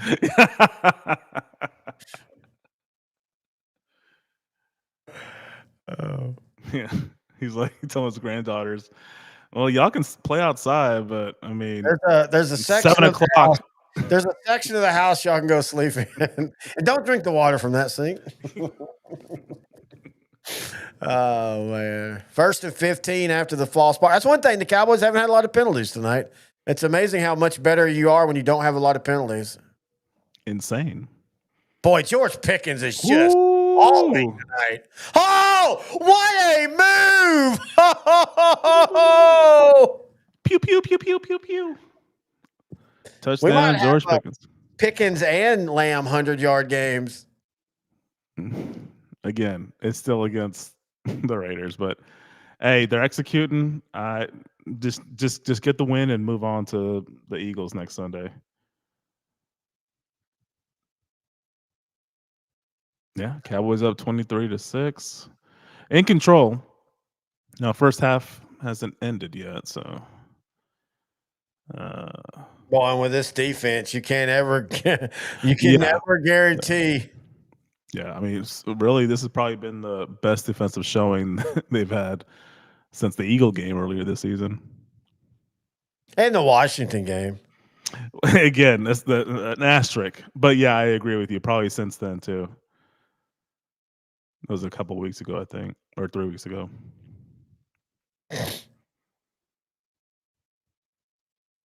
Again, like when you've heard about the trade for George Pickens to the Cowboys, you kind of knew this was going to happen where you can't double these guys, both of them. You got to pick and choose. That's what I was expecting, but. Oh, look. A shot magically showed into my hand. Studio Wife showed up again. Oh, we have a touchdown shot. We haven't even been doing that this year on the Cowboy games. We're not used to them scoring. We got to do a touchdown shot. Mario, do a touchdown shot, damn it.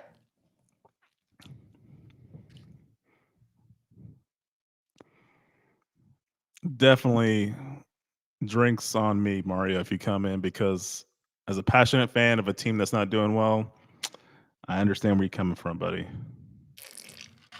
Well, I mean, and a team that refuses to have proper color schemes on their jerseys week to week. I never thought the Titans would probably wish that Jeff Fisher was back. No.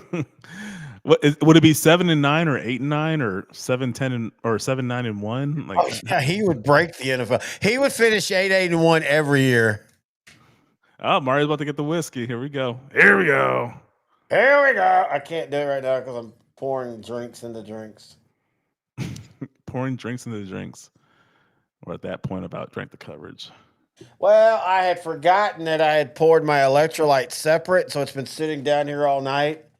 And so I'm like, well, I'm about to add it to my major drink, my big black dong drink. What? Okay. Cowboys up 24-6, 110 left in the half. I wonder why we keep getting kicked off Twitch. Well, we're on Twitch. Yeah, we're live on Twitch. I told you that earlier. It was TikTok.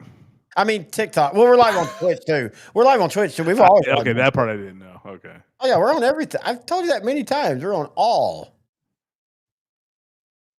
Try to see if we have. I don't even know how to check TikTok, like to see our users and stuff. That's the weird thing about it. I guess I'm just too old. Even when we're live, like when you go to Facebook or YouTube or Twitch, your channel shows you're live. Our TikTok doesn't, so I don't even know like how anybody knows we're live on TikTok. By the way, speaking of, I've been chopping up our Screwed and chop. Thanksgivings, yeah, screwed and chop. I'm from Houston.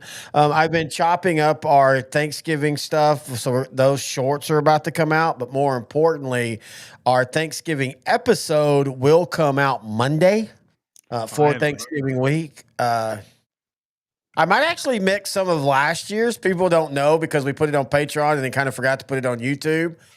We did a whole Thanksgiving one last year, and there's a lot of good parts from that I like. So I might actually kind of mix that in. Like, how do you know you're live? It doesn't say we're live. Like, this is so confusing. What is playing over there?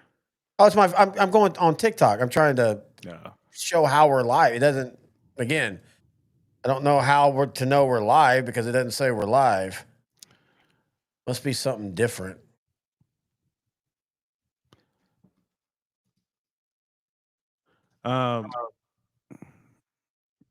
Just because we're on commercial break, we could talk about some of the other games. Thursday night game, Patriots kind of reestablish themselves as one of the better teams in the league right now. I want to see how it plays out in the playoffs. I still think they're missing some parts, but they're playing flawless football and they're healthy. So, of course, they're going to win some of these games. Thursday night game, uniform, I'm not sure if I like that alternate uniform, but 27-14, Drake May asserts himself as the MVP favorite right now at quarterback. I love that Patriot look. Love it. All I would ask is throw a little bit of red on some trim. That I love the difference. Also, Mario says also if you want some good whiskey or bourbon. Wait, what? Oh, because you're in Tennessee. Huh. Well, I was in Louisville a couple years ago for a friend's bachelor party, and I got a lot. Next time Dallas is in Tennessee, if Mario is still living there, we're taking a road trip. That sounds like a good idea to me. I mean, we won't see Mario or anything. Yeah. We'll drive by to pick up the whiskey, and then we'll drive by to pick up the whiskey. Just leave it on the porch. I don't really want to talk to you. Just leave it on the porch. Got him. I don't talk to your cat. Titan fans. Yeah, Tennessee fans. I was about to say that, Tennessee fans.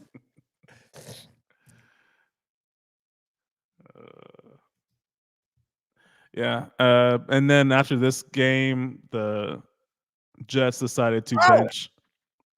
Sorry, what? Incomplete pass. Third down. The Jets decided to bench starting quarterback Justin Fields for Tyrod Taylor, who's healthy again. A few weeks ago, they tried to do this, but Taylor got hurt, so they had to start Justin Fields. So it's pretty funny. Penalty on Dallas, though. I was wrong about Justin Fields. I thought he could be a legitimate, if nothing else, average starter, and he's not. And he's just not. And I hate that because I like his game. See, this is what I was worried about. Is this defense going to give up points at the end of now? The good thing is Dallas gets the ball to start. Wait, do they? No. I think Dallas started on offense. The Raiders get the ball to start the second half. So, man, you do the double here, and again, all of a sudden, what seems to be a walk away, even just 10 points makes it a one-possession game. But anyway, I thought Justin Fields could be that guy, but he can't. Unfortunately, he can't. Holy crap. Mario says he has 3 craft distilleries within 30-minute driving distance. Yeah, that's pretty sweet. I'm a little jealous. When I was, like I said, back to Louisville, I was on Main Street, and on that one street, you had Old Forester, which has one of my favorite bourbons, the 1920. And then I have the birthday bourbon at home, and I only drink that on my birthday every year. That's a $200 bottle, right? Yeah. So there's Angel's Envy, which is a big one. There's a couple other ones too. But yeah, it's Tennessee, Kentucky. I would definitely make a trip out there for sure. 40 seconds left in the half. The Raiders are driving. Hold them to a field goal. Don't let out a touchdown. Yeah, but I mean, even a field goal, if you give up a touchdown. Yeah, 2-score game, but better than a touchdown. Oh, you're right. Rod Marinelli effect. Oh, Mario says we are live on TikTok. Yeah, I checked too. I only believe Mario, not you. That's fair. Yeah. I only believe Mario, not me either. So yeah, Patriots, they're 9-2, doing well. They already have a winning record. Good job, Vrabel. That's what happens when you have $100 million salary cap and you get all the defensive players and you shore up your offensive line. That they still, them and the Colts, I still wouldn't trust them even hosting a playoff game against the Chiefs. Oh yeah, both of them would probably lose in the divisional round. I mean, it's crazy. Like, and I love that they're doing it. Mainly the Colts. I mean, I'm perfectly fine with the Patriots doing it well. I'm just, they had a 15-year dynasty, but I still don't trust either one of them. Now, in saying that, I think both of them are good, and I think both of them are going to be good for the next few years and get better. But yeah, I've just seen this too many times. Until the Chiefs are dead, the Chiefs are still my team to make the AFC title. I mean, they're not actually, but I'm just saying, in theory, I would never bet against them in a playoff game. Ravel is in the game. Oh, he's been in the game. Okay, cool. Yeah. I just like looking at the AFC this season because the top 4 teams are Denver, New England, Indianapolis, and Pittsburgh. And it's just kind of been flipped upside on its head this season. Yep. No, the season's not over, but I like looking at parity, especially when it's not a team that I root for. I like to see chaos. And then in the NFC East, the NFC, it's completely different.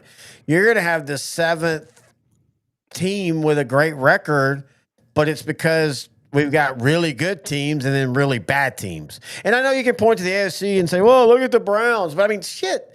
The Browns roster outside of a quarterback is still not bad. It's not like they're getting beat 30-3 in games. They're competitive in almost all. Hell, they've won 2 in a row now. They might make the playoffs. Or they had won 2 in a row. Sorry. Aaron Rodgers was hurt, by the way.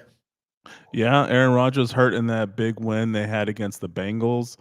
Gainwell had a pretty good game, but the Steelers defense, Cowboys, good job. Got some pressure on. You know who that was?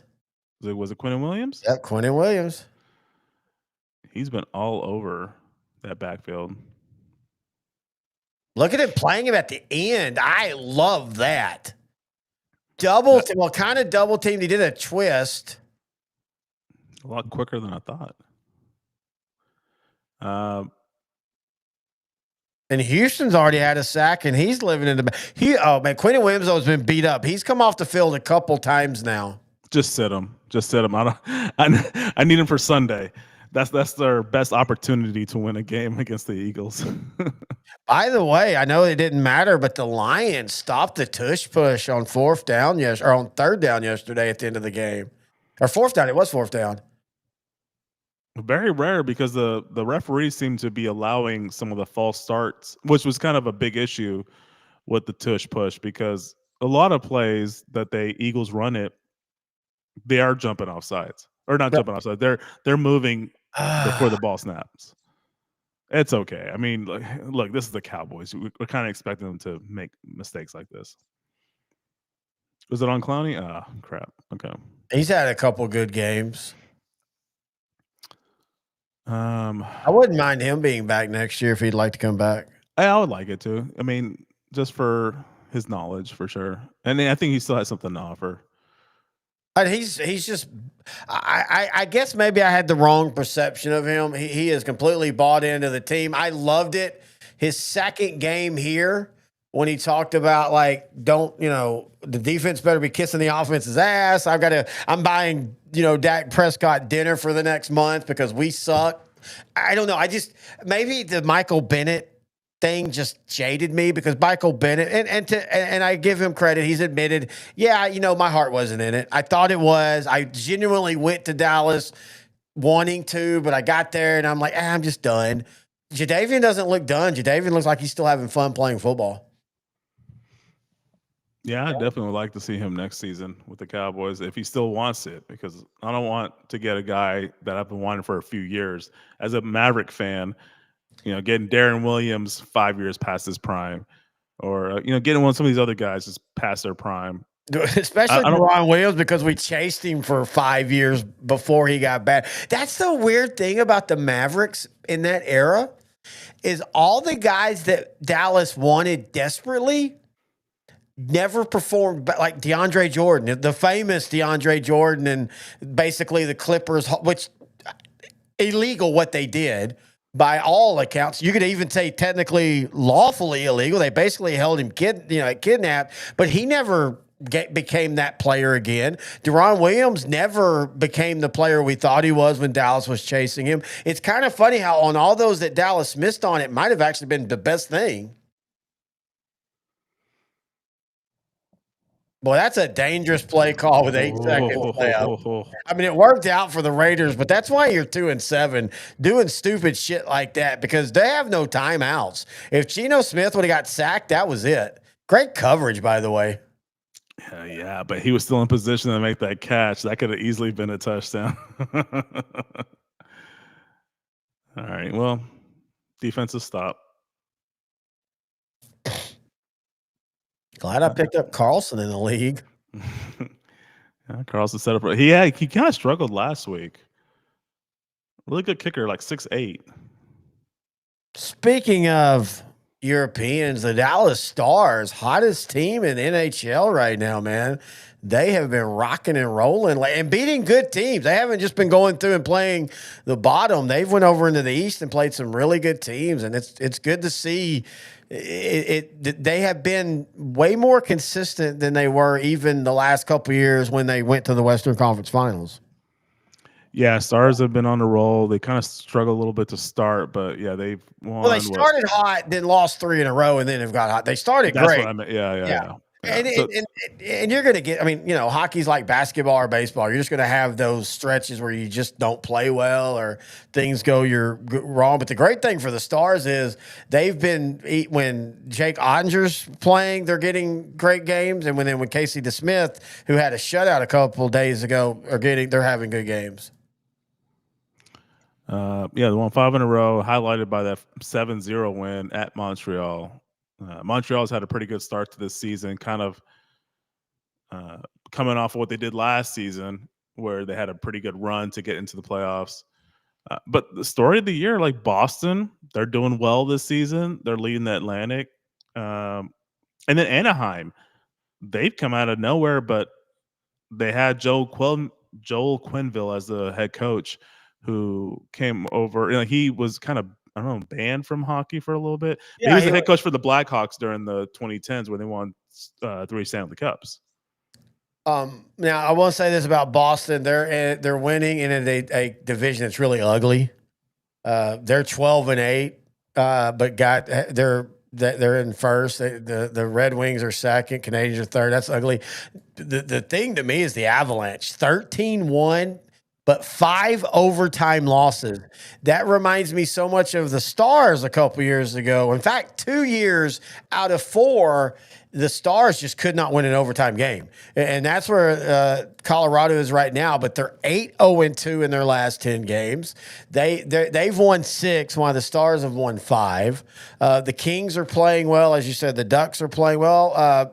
Golden Knights have started out slow, but I think a lot of that was expected. They're getting their roster starting to age a little bit. They have a high salary cap, but anyway, I had to bring up the Stars because I love hockey. Yeah, and the Kings are doing pretty well in the Pacific Division. They're leading it right now. They have a game up on 2 games up on the Ducks, but kudos to the Kings. They signed Kemp to a pretty big deal. Long-term deal, which is kind of common. Chicago Blackhawks with Connor Bedard, they're finally starting to figure things out, and they're in the wild card race right now. I guess we need to bring up Nico. We hadn't talked about that. Nico Harrison fired from the Mavericks. I was want to avoid basketball, but I guess we're gonna talk about it. Big win for them yesterday against the Trailblazers. Trailed for most of the game, took it the overtime. Look, I've been very open about. I understood what Nico was doing, whether we agreed with the compensation or not. I do think it's also a little unfair but also fair that he gets fired. We never got to see the vision he wanted. Now, we could all say, well, yeah, duh, we knew that because Anthony Davis was going to be hurt all the time, but also Kyrie Irving tearing his knee. That was, unexpected. So I don't know why. I kind of feel bad for Nico. I think he thought he was going to be making one of these, earth-shattering trades that everybody hates, and then 2 years later goes, you know what? That actually turned out to work, and it didn't work. I know everybody wants to blame him. They want to blame the new owners. Apparently, Mark Cuban is back at the table, as they say, when it comes to basketball operations. But I do want to remind everybody that Mark Cuban hired a committee to find a GM for him. They gave him multiple names, and he ignored them and hired Nico Harrison. So at some point, Cuban deserves a lot of the blame as well, even though you can make the case that until the Luka trade, a lot of Nico Harrison's moves had all worked. Yeah. Just like with Micah Parsons in the NFL, I really feel the Mavericks and Nico Harrison, they didn't ask for enough from the Lakers. I think you and I have I still think Dallas got, for the most part, unless you got a Minnesota Vikings Herschel Walker offer, I still think they got as best as you were probably going to get for him. I don't know, like an early 30s star player that's injury prone. It's kind of hard for me. No, I'm talking about Parsons. Sorry, I'm talking about Cowboys. Parsons. At the time, yeah, that was the best they could possibly get. But that was definitely not max value for Micah Parsons at that. But is it? I mean, I guess my thing is him. It'd be like back in the day if you traded Michael Jordan. You were never going to get true value. You can't. A player that good, there's no actual true value. Again, unless you get a desperate team, someone that, and I do agree with you, I still would have held him through the year. I keep going back to it, especially when he said, yeah, I was going to play. I was going to play no matter what. That's just me. I'm not going to sit out on a contract. You play him this year and then figure out, maybe things work itself out through the year. Him and Jerry talk, they make up. But I also don't think you're going to get much more than 2 first-round picks for him. And then I go back to the Tyreek Hill trade between Kansas City and Miami, and how Kansas City got definitely max return for Tyreek Hill, and then some. A lot of draft picks that kind of helped them build or continue to have a solid roster up until today. I'm trying to look at what that was. Like, to me, that was great value. I don't know if it was fair value. I'm not sure if Kansas City definitely got great compensation. Did they? They got a first wide receiver. Yes, for a wide receiver. Think about it. Well, for a wide receiver that at the time was genuinely considered maybe the best wide receiver in the league. They got a first-round pick, a second-round pick, a fourth-round pick, a fourth-round pick, and a sixth-round pick. That's all good, but is that better than 2 first-round picks? I will take that. If we could have got that from the Packers for Parsons, I would have been very happy with it. Oh, see, I would have been disappointed. If you only got 1 first round. You can get a lot of value throughout the whole draft if you draft right. I would be okay with that. Perfectly fine with it. You would have been fine if Micah Parsons was traded for 1 first round, a second round, a fourth, and a sixth? Yeah. Wow. You think that's better? You're replacing Parsons with 5 players, and if you do it right, you can get 5. There is no guarantee. I don't care how great you draft. 5th, 6th rounds, I agree. My belief is, and I think you and I have talked about this, unless you're drafting like a quarterback, even though Dak ends up starting, unless you're drafting a project quarterback in that 1 through 4, which is a valid choice, 1 through 4 should be starters. Anything after that's a crapshoot. So basically, they got 3 guaranteed, well, if they draft well, 3 guaranteed starters that might be as good as Tyreek Hill. None of them are wide receivers, I don't think. And then everybody else is just a crapshoot. I'd rather take 2 first rounders and have 4 starters if you draft well. Yeah, if you draft well. Oh, the 112th Grey Cup. Sorry about that, Canada. Did the Rough Riders play the Rough Riders? I love CFL. But that is the most janky thing, is to have 2 teams with the same nickname. And at one time, there was another Rough Riders way back in the day. Saskatchewan. Oh, it was the Rough Riders. Yeah, I didn't Montreal. even realize Let's. it was the Saskatchewan Rough Riders. Oh, that's the team. That's the favorite team of Corner Gas. I watched an episode of Corner Gas. I love Corner Gas. Yeah, I think you watched it with me. probably. I love it. I mean, it's cheesy, it's goofy, it's Canadian, wholesome, funny pop culture references, but I like it. It's something you put on when you can't find anything else, and you just watch it in the background. Let me look at the rest of the NFL this week. Oh yeah, we're talking about the Patriots Jets game. A couple of days after the game, Jets player Chris Boyd was in Saturday critical night. condition. Yeah, after being Sunday night. shot in New York, Chris and I think Boyd in Manhattan. Yep, Chris Boyd from Gilmer, Texas, played at the University of Texas. Has really carved out a really solid long-term career. There's been no reports on what happened. I will say it was the Jets' response makes me think something isn't being, because they didn't say we wish him well. It was just like the Jets, of course it is the Jets and they're weird themselves, but they literally said, we're aware of the Chris Boyd situation. We'll have no further comment at this time. That was a little weird to say. What else? That's a long first half. Yeah. Houston, they got the win they needed to get. They swept the Titans. Did they? They needed the win. They got it. It wasn't pretty. It wasn't good at all. But Davis Mills and company got it. And they have a big game this coming Sunday. So I wonder if Thursday. Sorry, excuse me. I want to see how Houston's defense does against Buffalo at home. Country music. I was like, what in the hell am I watching? Yeah, I do too. I mean, this is a huge game for the Texans. They need it. They need to start winning games against AFC teams, because that's one of the first tiebreakers is the record against your conference. And they have not had a good reference against their conference. And they're not winning the division, so they're going to have to get a wild card. Yeah, I think the Colts are too far ahead of everybody. Well, I just don't think the Colts are going to collapse. I could be wrong. Every year there's teams like that. And hell, depending on which Jacksonville team you get, they can look like a team that could be dangerous, or they can look, like Jacksonville. And if the Falcons figured out that there's an offensive line issue with the Colts, that could translate into some losses later on down the road.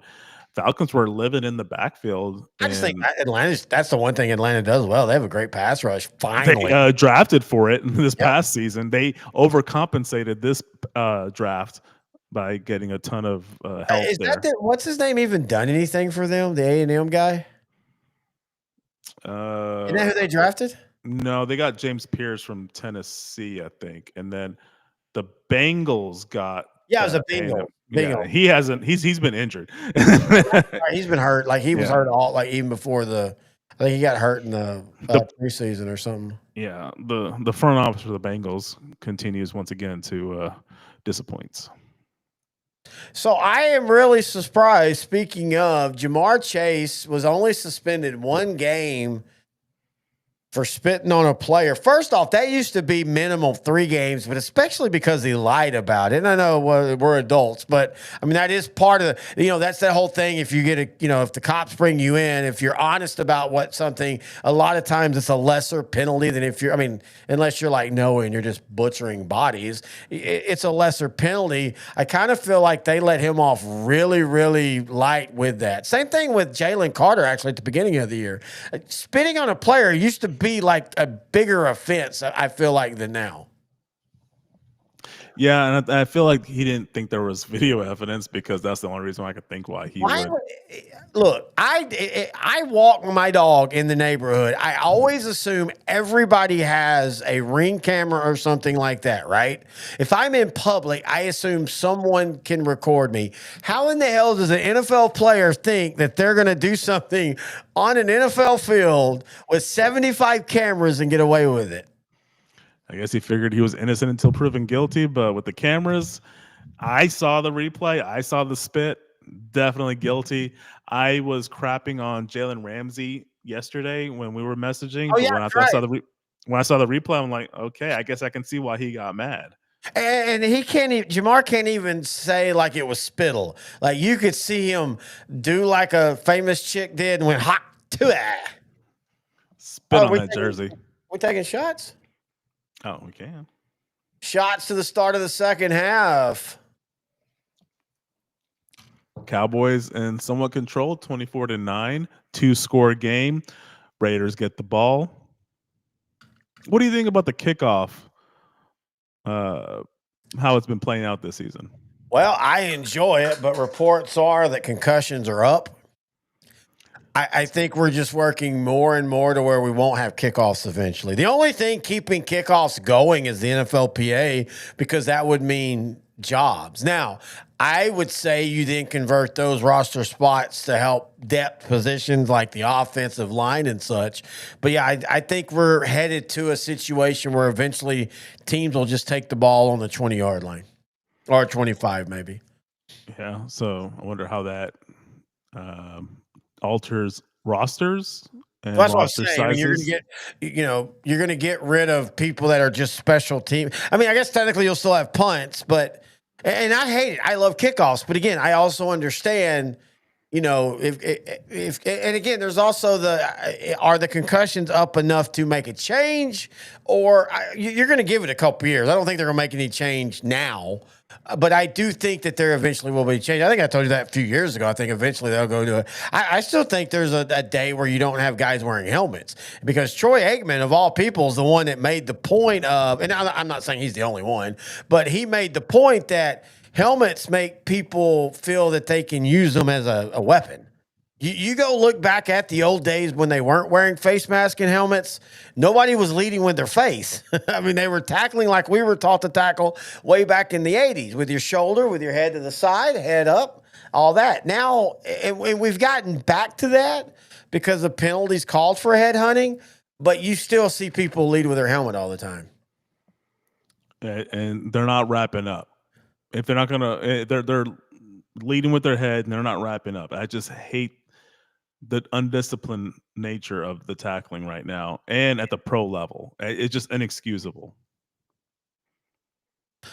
See, that's the problem right there with the Raiders right now, as Joe Buck brings it up. They're able to put a corner on the tight end because the Raiders traded their only other wide receiver threat in Jacoby Myers. Now, I know that Tucker guy's had some good games, but he's not a guy you can roll out and expect him to become a 7-reception guy. The Raiders are just badly constructed, man. Yeah, when they had Jacoby Myers, they were more of a threat. But yeah, right now, if they had Amari Cooper, who signed with the Raiders and then promptly retired. Amari Cooper was done, dude. Yeah, he was definitely done. Can I help you, studio dog?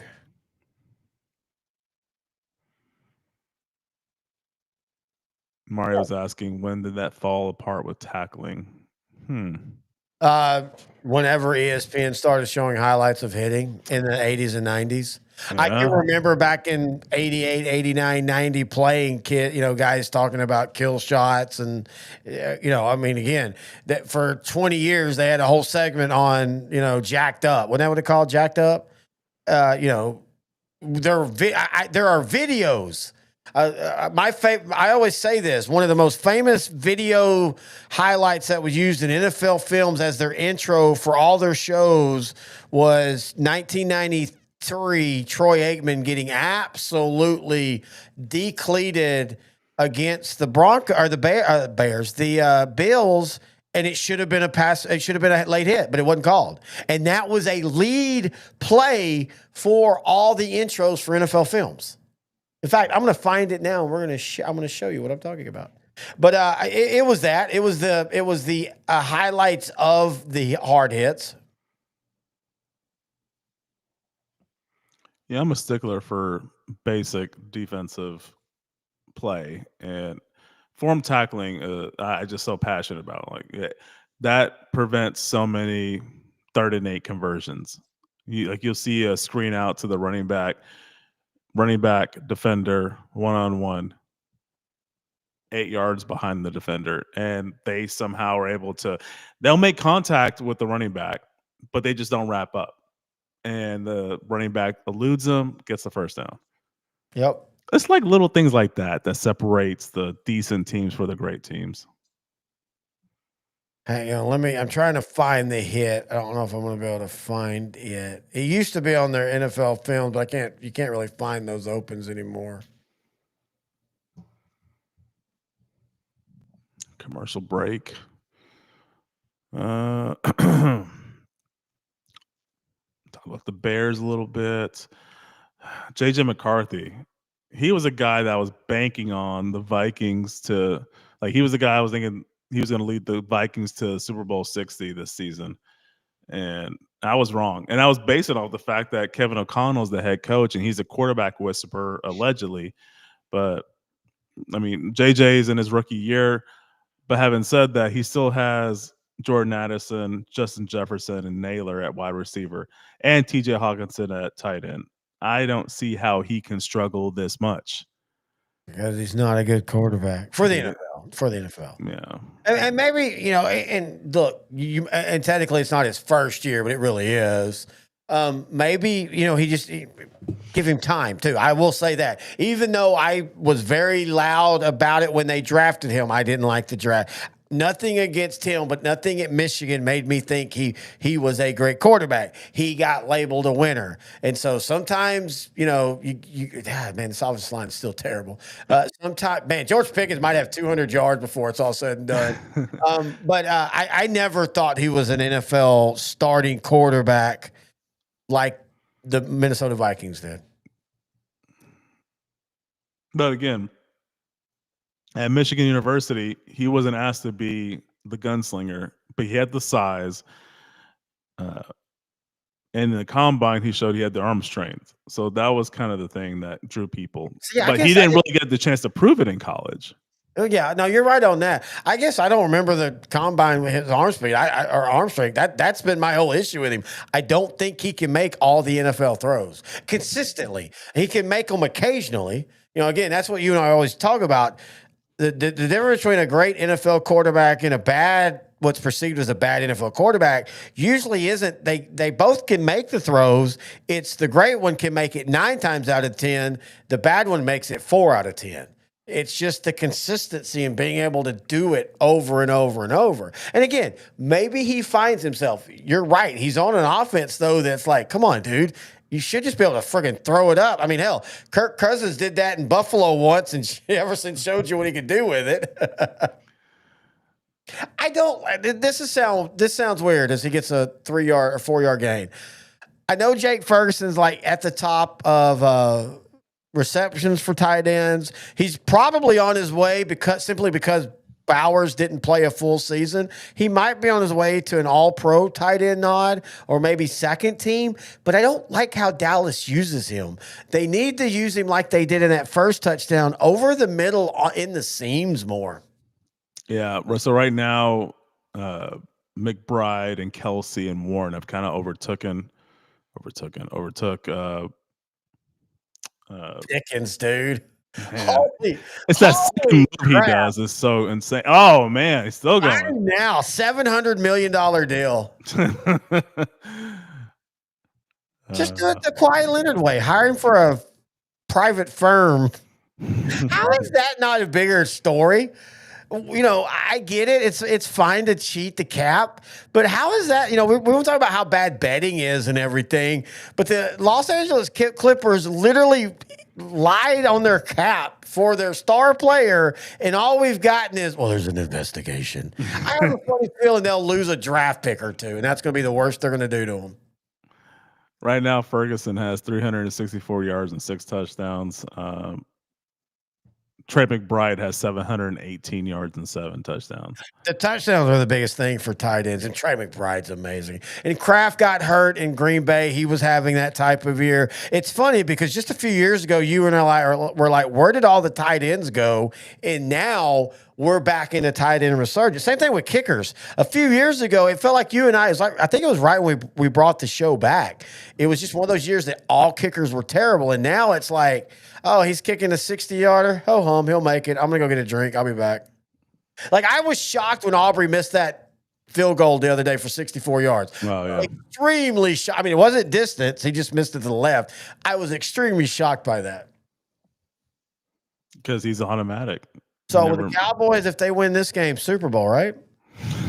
Shut up. It's just like I said, man. Like if you look at the Cowboys schedule, they got the Eagles at home on Sunday. Hard. Yeah, then they got the Chiefs on Thanksgiving at home. Not as hard, but hard. Not as hard as we thought. Again, the funniest thing about this is Dallas has not played well in what was the easiest stretch, but what was considered the hardest stretch might not be the hardest stretch like we thought it was going to be. Yeah, and with the additions, yeah, and because the hardest stretch includes Minnesota, who's not as good as we thought they were. LA, the Chargers, they don't have the offensive line. Washington, they're banged up. The Giants at the end of the season. Detroit, we don't know what offense is going to show up. So yeah, these are a lot more winnable than I imagine. Okay, I'm going to call it now. Beat the Eagles, lose to the Chiefs, beat Minnesota, and shock Detroit and beat them. So yeah, Raiders, they can win this one. Eagles, I think the last few years, well, last season was a sweep. Except for last year, and then the Cowboys swept them a couple years ago too. But usually, it's funny because like Washington and Dallas, the home team doesn't always win. Yeah. Like the road team wins a lot in that series. Philadelphia and Dallas, at least for the last 12 to 13 years, home team wins every time almost.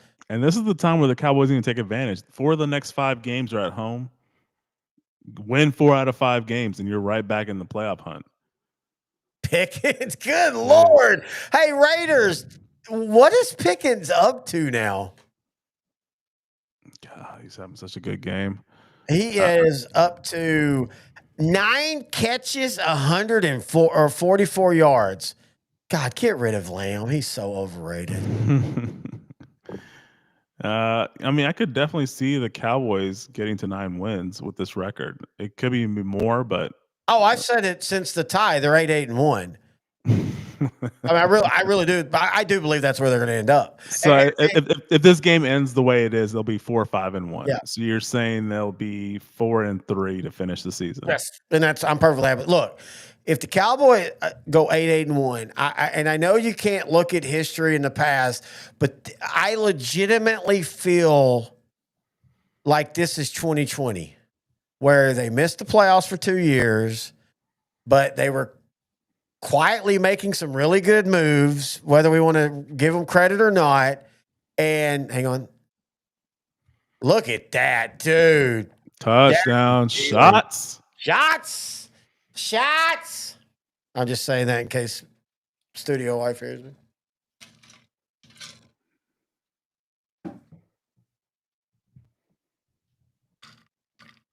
Nice.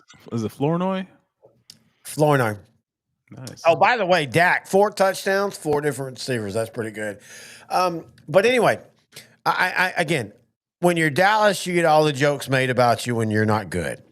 I think Dallas is closer than people realize. We all know their offense is really, really good. You make a couple changes next year. Like I think you need to the right tackle situation needs to be figured out. The left tackle, we're not quite there yet, but it wouldn't be bad to have some depth behind Tyler Guyton. And then you make a couple changes on defense, and then Dallas is right back to where they were in 2021 when they did do the 12-5. I don't think Dallas is as far as away. And again, it wouldn't shock me with the talent on this offense, and if these defensive maneuvers actually work against good teams, because all jokes aside, you're right, the Raiders are not good. If they work against good teams, it also wouldn't shock me if Dallas finished with 10 wins. Yeah, I mean, Quinn Williams. The playoffs, though, because I don't. Even if they beat the Eagles Sunday, I don't think they're catching the Eagles. The Eagles have just put so much between them and everybody else in the East, and then because the NFC is so top heavy, you might need to win 11 games to make the playoffs. Yeah, kind of like last season. Yep. The 7th seed was an 11-win team. I think it was the Packers too. Yes. Yeah, they actually same seed, but one better. Or no, one seed better with one win better.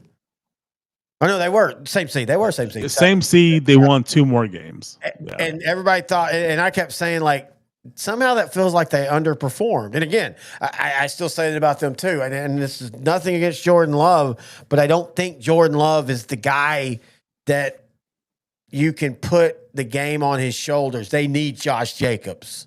They need 25 rushes a game with Jacobs. I'm going to say this. I think they play better with Malik Willis at quarterback. No, they don't. Jesus Christ. They play pretty consistent with him at quarterback. I'm just saying. No, he hadn't played enough to know that. Malik Willis is a terrible quarterback, dude. All they do is run him. That's probably all they need to be doing. But right now, Matthew Golden is kind of not established himself as a 1 yet, but he's a rookie receiver. You want to give them the benefit of the doubt. Receiver is still the one position, and it's weird. I don't know why this is still true, but that's the one position where rookies usually struggle. And I know you have years when they didn't. CeeDee Lamb had a great rookie year. Of course, Randy Moss, probably the most famous great rookie year. But by and by, receivers struggle in the NFL, which is, again, weird because the college game is so different. Speaking of, the Buffalo Bills have proven that drafting Keon Coleman over Xavier Worthy was just dumb, as South Park says about Mormon religion. And Keon Coleman, who's not helping himself, as he got sat because he missed the team meeting, which apparently that's happened multiple times now. And it's really weird because he seems like an affable guy. Of course, the famous interview when he first got drafted about buying a coat for Buffalo, he seems like he's a good dude. But man, that was just a terrible draft pick. It seems like that. I mean, at least it wasn't a first round pick, but he's not really developing into the one. What did a high second? Yeah. It just wasn't a first round. So that's the one good thing about God, man, think of Josh Allen. Okay, why is Buffalo consistently understaffing Allen with talent? And I know Allen makes it work, but I just don't get.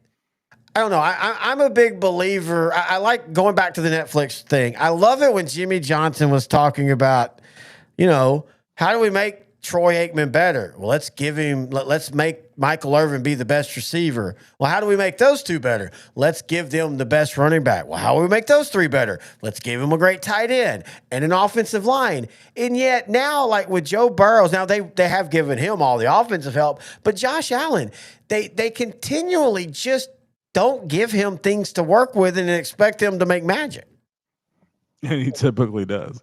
Until the playoffs. Yeah, I think the wide receiver depth has always been an issue. He made it work last season with the 2s and 3s. He's making it work this season with 2s and 3s. Yeah, he's a victim of his own brilliance because even without a one receiver, he still scored 6 touchdowns yesterday, and he scored 6 touchdowns last year in the same circumstance. Lost on the road to the Rams, 44-42. Oh, one of the greatest games. Yeah, but that solidified his MVP last season. Because to be honest with you, Lamar Jackson had his best season last season. But I think with the big games Josh Allen had, that was what pushed him over Lamar Jackson. Well, I also think, oddly enough, because there for a while, Lamar Jackson was kind of getting not good help, but Lamar Jackson has Derrick Henry and Mark Andrews. Dude, I love Mark Andrews. Every year for the last 3 years, everybody's like, Mark Andrews starting to slow down. And then every year by week 13, you're like, well, Mark Andrews, one of the best tight ends. That call they made yesterday with the fake tush push tight end, and he spins out of it and goes for a touchdown. Love that play call. Love that play call. He broke Derek Mason's team record for receiving yards in this game, and I think he's 3 or 4 receptions away from breaking the receptions record. Yep. And look, Baltimore's not going anywhere, folks, and they're in a division that allows them that they can still win the division. In fact, I don't care about records. I'm just thinking on pure talent. I think the Ravens are the favorite to win the North. Yeah, I mean, they are only a game behind Pittsburgh, who's holding on to that division lead by threads. They will play each other twice to end the season. So, yeah, the division's in their hands at this point. Mario Scott says same issues with Mahomes. If they make it work with what they have, then they tend to not invest. Okay, yes and no. Because until this year, the Chiefs' offensive line has generally been one of the best. Also, Andy Reid's whole career has been using guys outside of when he had Terrell Owens and Tyreek Hill, using Freddie Mitchell and guys like that to be great guys in a system. That actually works for Andy Reid. Fred X. You know what I'm saying, though? Like that's what makes Andy Reid so hard to coach against. You've got, and now they have Xavier Worthy, and he's going to get a lot, and Rashid Rice. And by the way, now they have 2 guys that are legitimate 1A and 1B. But also you have a Hollywood Brown who won't do shit for 5 weeks, and then all of a sudden he'll have 6 catches and 100 yards. Isaac Pacheco will get 3 carries, and all of a sudden he'll have 10 carries for 90 yards. Kareem Hunt. So I see what you're saying, Mario. I just think Andy Reid has made that part of what he does. I think for Buffalo, they've went through multiple offensive coordinators at this time. I think they're lazy. I think they're like, hey, we got Josh Allen, and he should get us there. And I think they hit a home run with James Cook. I don't think there was any intention of that. And they tried not to give James Cook the ball a lot, even though, I mean, at times he's the best running back in the league, at least stat-wise. Yeah, if you let James Cook, you usually have team success for the Bills. And I remember a couple years ago when the Dolphins had that big lead in the division, Bills started off 6-6. They started just running the ball more. And lo and behold, they won out, and they ended up winning the division and getting a 2 seed. They just, for some reason, don't like to commit to letting James cook, essentially. So I don't know. But going back to the Chiefs, though, it works because MVS played well with them. Oh no, wait, no, it's Juju Smith-Schuster. He's a 2. He was a 1 after his rookie year, but he's settled into a 2 or a 3. Hell, he's like a 3 or 4, but he's great around the red zone, man. And he, for some reason, he plays well with the Chiefs because he's had 2 spells with them, and he's played well both times. So yeah, Reid doesn't need to have a wide receiver 1 to succeed. He'd rather have 3 or 4 number 2s out there. Well, let's also remember they had the best tight end of the last 10 years too. I mean, matchup nightmare in Kelsey, and Kelsey's still good. He's 35. He acts like he wants to retire now, but he still plays when he wants to play. He's still an elite tight end. The Raiders got the first down there, but why are you toss sweeping it on 4th and 1? You have Ashton Genty. Oh no. Oh no. What happened? Are you not seeing the highlight there? I saw it hit. Donovan Zaraku, he hit his back pretty hard. Oh, Zaraku got hurt?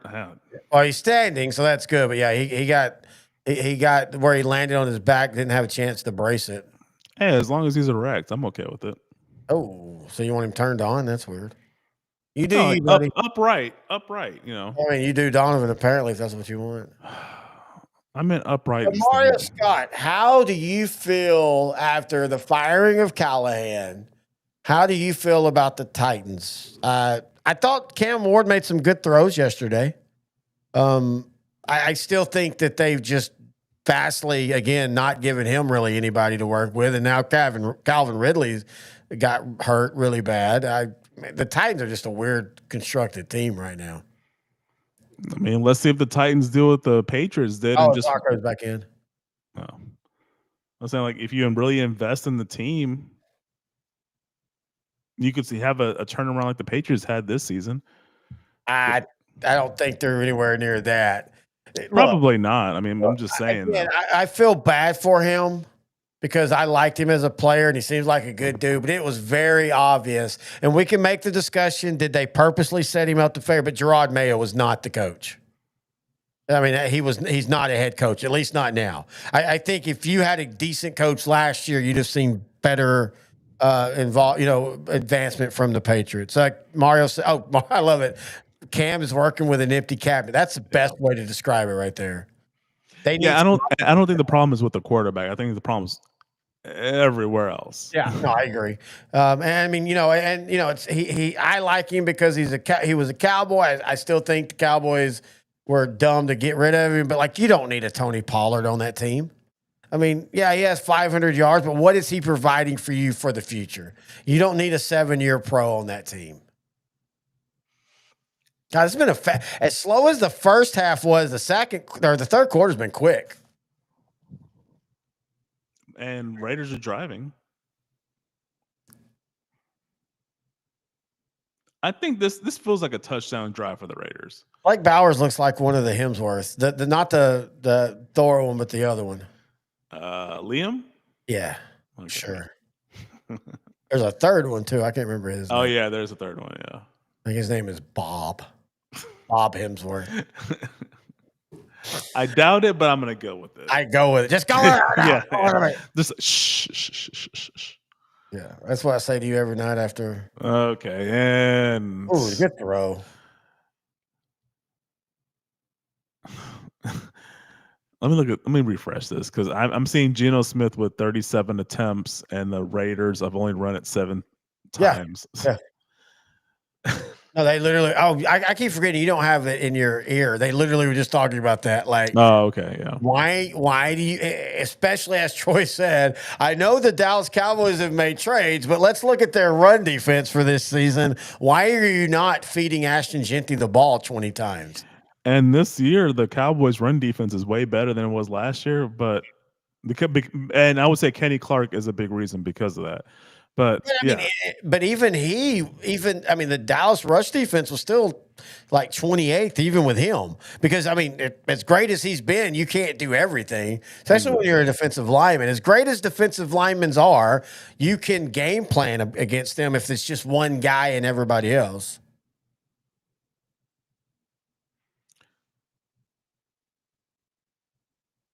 Yeah, people are trying to say Genty's a bust. This dude has gotten no help from a bad offensive line all year long. Yeah. Trust me, Jeanty, with a pretty good team around him, is going to be a 1,600-yard rusher next season. Oh, man, good play by Clowney. Won't count as a sack, but a beautiful play. Sorry, I think I'm ahead of you. My bad. Yeah, I just saw a run play, which is a rarity for the Raiders. Ashton Jeanty averaging 1.4 yards before contact. Ouch. I don't care who you are. You can't succeed like that. Hey, shot fourth quarter. What? Fourth quarter. Boop, boop, boop, boop, boop, boop, boop, boop, boop. Sorry, I'm a 90s hockey arena. Boop, No, hey, you got to do John Cena's theme. I can't see him. God.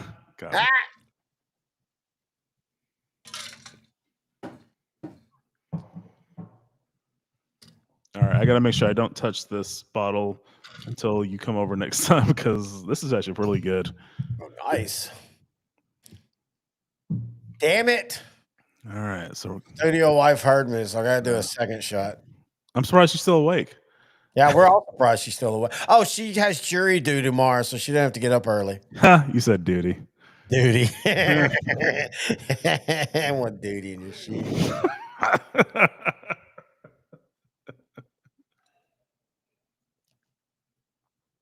All right. One more quarter to go. The Cowboys are up 22. They're going to lose 34-31. Oh, you think it's going to be that competitive? Oh, okay. I remember a day, I think it was a Monday night. Mm-hmm.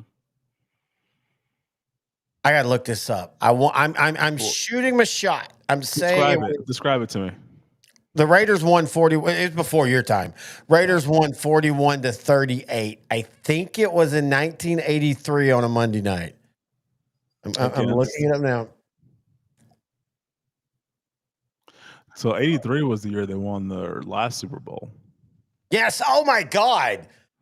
October 23rd, 1983, the Dallas Cowboys lost to the Los Angeles Raiders 40-38. So that was the second year the Raiders were in LA. Yes, that was the year they won the. So that was another year. Dallas has always had this weird thing, and there's probably 100 teams, but just following Dallas, they beat both Super Bowl teams that year. Washington. Washington. Yeah. I mean, they didn't beat Oakland that year. Sorry, they lost Oakland that year. My bad. I don't know why I said that. But what was it a couple years ago? One of the 12-5 years, they beat both Super Bowl teams.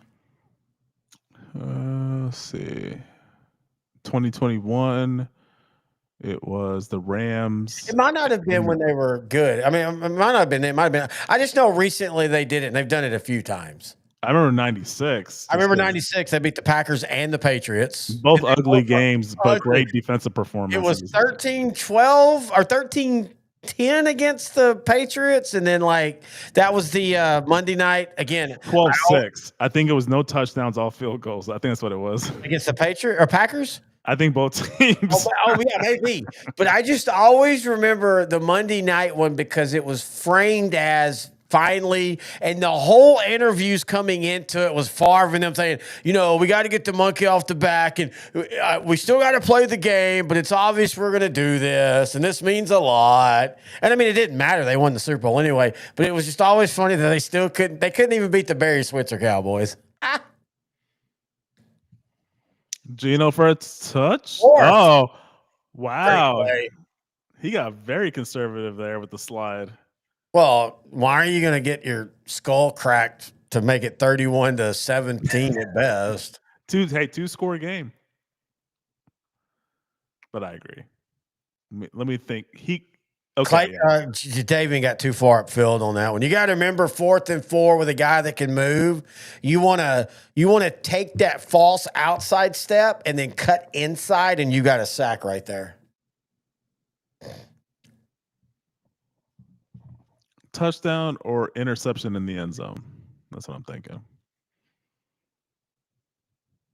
Screen, touchdown, Raiders. Well, so now you're ahead of me all of a sudden. Really? Wow. That's weird. Trey Tucker with the touchdown on the screen pass. This is the Raider comeback that you were all jokes aside, they're legitimately still in it. You get a 3-and-out here. You're going to have to go for 2 right now. Well, I guess you don't have to. It's a 16-point game. They can kick an extra point and they'll be fine. I would go for 2. It's still a 2-score game no matter what. But go for 2 because it's still a 16-point game at worst. Yeah.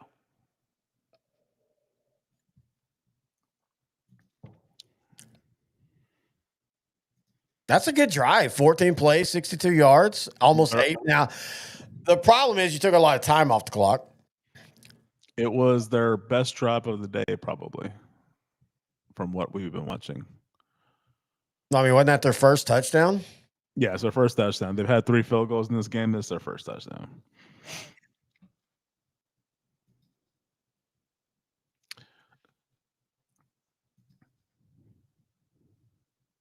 It's a weird commercial.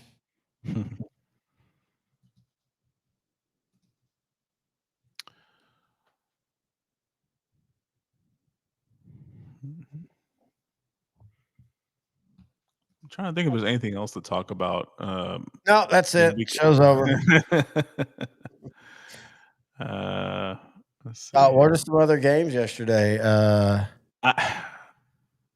I think we had kind of talked about all of them. Well, let's talk about Tampa all of a sudden struggling. Now, against good opponents, but that's kind of been the knock against Tampa Bay is – and I love the Baker Mayfield story, don't get me wrong, but are they only competitive because they're in a division that you don't have to be great to win the division? Yeah, they've been victims of the ability to just be 9-8, and that's okay. Now, one thing they have done well is they have until last year they win their first playoff game. But yeah, I mean, that game, you want to talk about a game that just turned so freaking quick. Like it was everything we thought it would be. At one point, it was 21-20, and then boom. That's the one negative about the red zone is sometimes, and also it wasn't like because the Cowboys weren't playing, I wasn't paying attention to every second. It felt like though I turned my head from 21-20 and it's 42-22 or 20, and then the Buccaneers scored a couple late touchdowns, but that was just a weird game. Mayfield went 173 yards, 1 touchdown, 1 interception. Sean Tucker, who I can admit never heard of, 19 carries, 106 yards, 2 touchdowns. You're starting to see though they're really missing Chris Godwin and Evans. You can see that now. And Bucky. Well, and Bucky, but I mean, you've still got White and apparently Sean Tucker. To me, they're missing more of the wide receivers than they are a running game. And though I love Bucky. Yeah, they're definitely not a complete team right now because the first 2 games we were thinking Baker Mayfield was a borderline MVP candidate. Justifiably so. And in this game, they played well. They were up 32-31, but the defense just could not stop Buffalo. Yeah. Once Buffalo got in a groove on offense, there was no stopping them. Yeah, pretty good return for the Cowboys. That's the one thing. Turpin has not been as impactful on the returns this year so far. Now, in saying that, he really wasn't last year until the last few weeks of the season. But I mean, I don't know if you watched the coach YouTube channel, but that was the Belichick channel with him and his old defensive coordinator, and then Lombardi. He would talk about some of the players he liked. He really likes Kevontae Turpin. Yeah.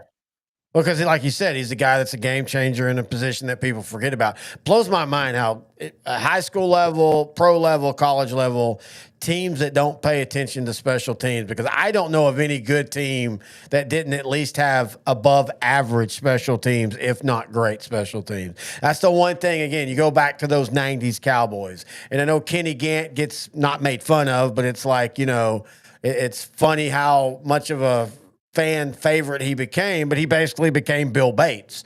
And they both were on special teams in Dallas, which is funny, though, because Dallas gave up a punt block in the first Super Bowl, and they also gave a punt block in another big key game that they didn't end up, of course, costing them. But it is funny because they were a good special teams. I do not like this. Why is Dallas going so damn conservative now?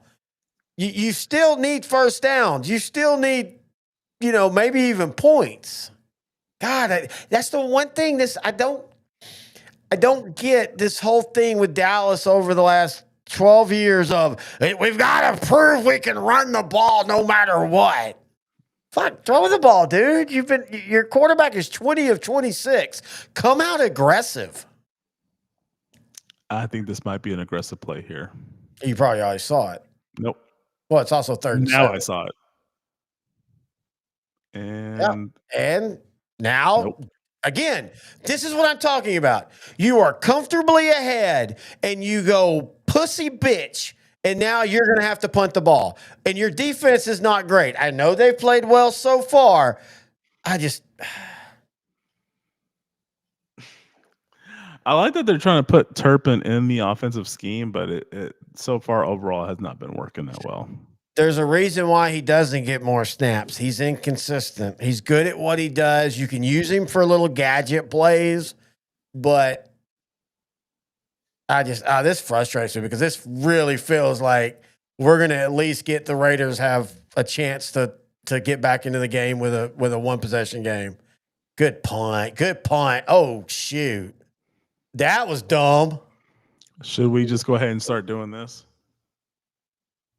Okay, after that punt, if the Cowboys give up points now, I am done. I will never watch a game again. We're gonna shut down the show. I'm gonna tear down this whole studio, and I'm gonna become a podcast about poems. Mario says, "Well, half of the Tampa Bay offense is on IR." Yeah, you're right. That's my point. Like you could see against average to okay teams, they can beat them with what they have. But what's going to hurt Tampa Bay is against a Philadelphia in the playoffs. Dude, they will shut. I mean, Sterling Shepard is their number one receiver right now. That's how bad it is for them. Yeah, I mean, Egbuka is really good. And he's going to be. He is the future for the Bucs. You can see that, but he can't run all the routes right now.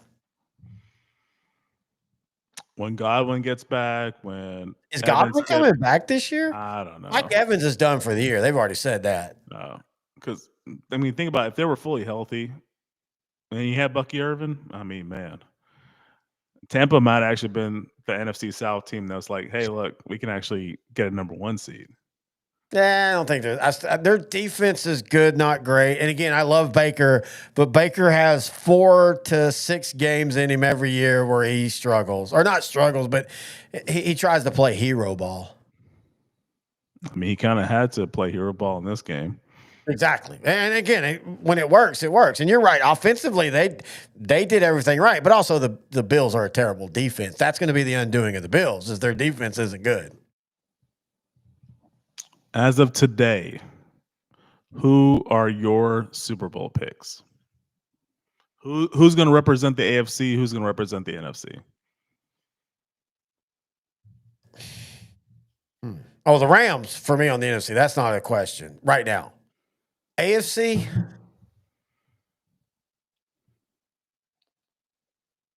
I mean, until somebody officially dead, the Chiefs. I think the demise of the Chiefs has been greatly exaggerated.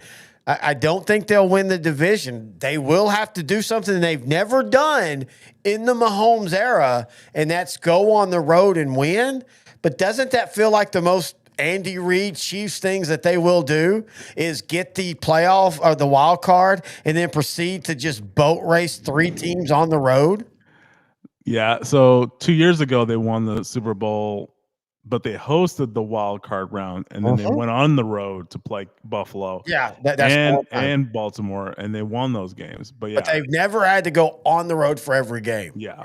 And they might not either. Again, look, we talked about earlier with their schedule. I could easily see them going 12-5.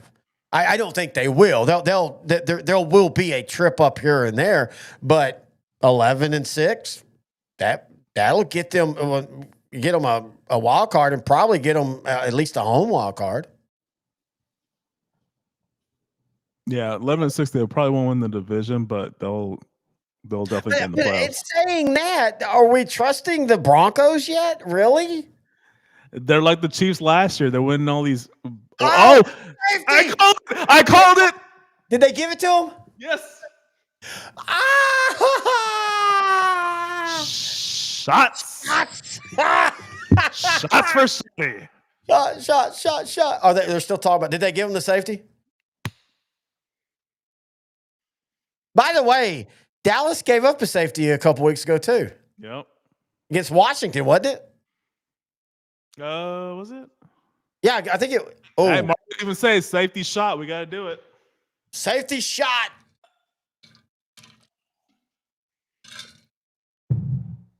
Safety shotty ball.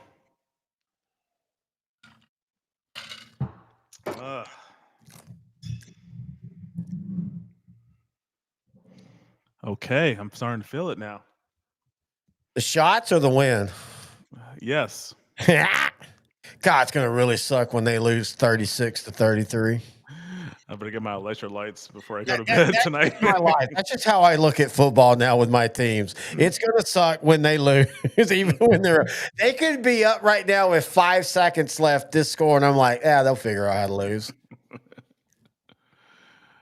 So Cowboys are up 17. That's 3 scores in 1 quarter. Can we call it now? 2 touchdowns is 16, and 2 extra points is 16, and then Carlson hits a 58-yarder to win the game.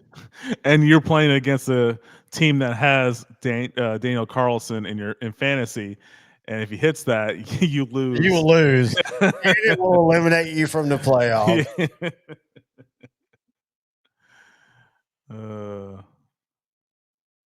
They're going to try to.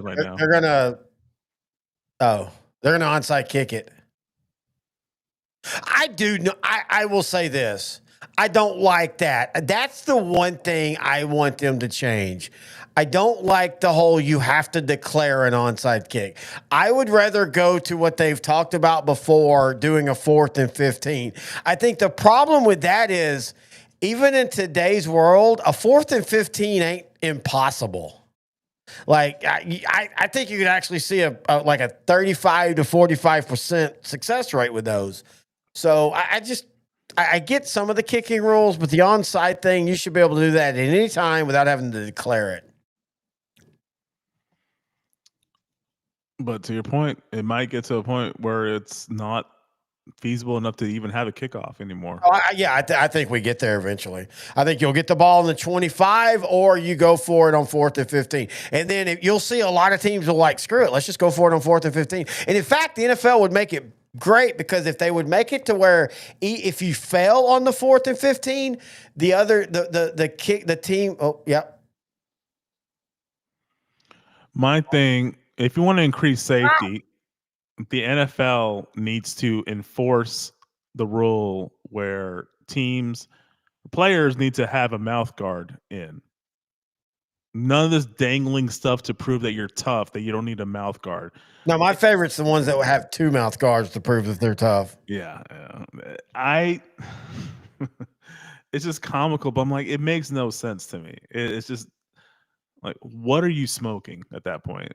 Just put a mouth guard in. I understand you don't need the knee pads. At least have the thigh pads, maybe the hip pads, and just at least that would probably be more of a safety precaution than this kickoff rule. Cowboys with some pretty good field position right now. You think they get it to 40 points on this drive? Ooh, good question. I think they get it. I think it'll be a big play touchdown. First play. Are you ahead of me that much? No. Oh, you're just going. That's one thing. We even said this last week. Playing in this stadium is like playing in Dallas, basically. Like because the Dallas offense is great when they're indoors and the environment's controlled. A handoff. So definitely not a big play on that first play. Well, I have faith in Williams. He got a 5-yard gain. I guess I don't know what a big play is to you. Sorry, they can't all be 40-yard touchdown. I want to bring back in the offseason, maybe rebrand it. I think maybe we need a new show called, instead of Bad Movies in a Drink, which I still want to do those, Sports Movies in a Drink. Because it's time for you and I to watch The Replacements. We have watched The Replacements. No, but I mean like really watch The Replacements. Oh, like review it? Yes. Watch Tin Cup. Watch. Oh, I have not. I remember watching bits and pieces of Tin Cup. I love watched the whole movie. I love Bull Durham. Although, so I'm saying it now. We are going to start a new series called Sports Movies and a Drink.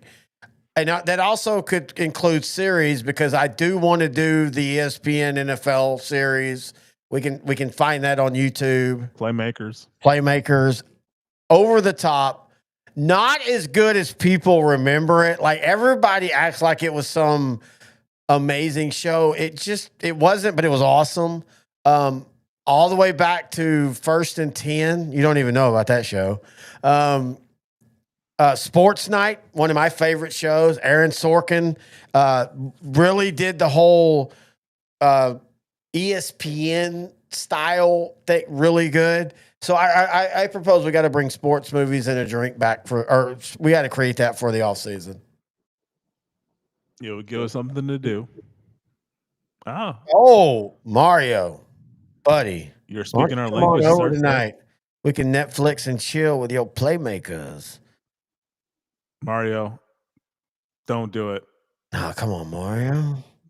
There's a lot more that goes involved with that. I'll be your middle linebacker, Mario. Don't. Tempting, but don't do it. By the way, fun note, that has a Gooding in it. Omar Gooding. Omar Gooden. So Cuba the rapist Gooding and Omar Gooding both are in sports series that were impactful. Show me the money. Well, apparently he was saying, "Show me the titties." Got him. Oh, what was the other one? Like radio or Oh yeah, Cuba Gooding was in 2 sports. Okay, radio's got that's bad movies in a drink. That's not sports. But hey, remember the Titans? That will be a fun one. yep. Even though I love the movie. Oh, good job by Dak right there. Even though it's a loss, great play. I love that movie, but strong side, weak side, strong side, weak side. That's a bad point. Or when dude from Sons of Anarchy goes over to the other coach and points, and he goes. Some of those movies, some of those parts are pretty cool. Wait, why have we not done Goon yet? Again, sports movies in a drink. We'll go Greek underground gay porn hard. Xavier. Remember that was one of our things we said on the opens a couple years ago. Wow, Cowboys get away with a false start, and Javonte Williams goes up the gut. Yeah, here it comes. Yeah, there was a false start. Mario Scott says he has not watched Bull Durham, arguably considered the greatest sports movie of all time. That's my favorite sports movie of all time. How does Terry Bennett feel about that? Oh, go watch it. Wait. Unnecessary roughness? On the Cowboys? I thought it was going to be a false start. Let's see here. By the way. I want to see how dirty the Cowboys went here.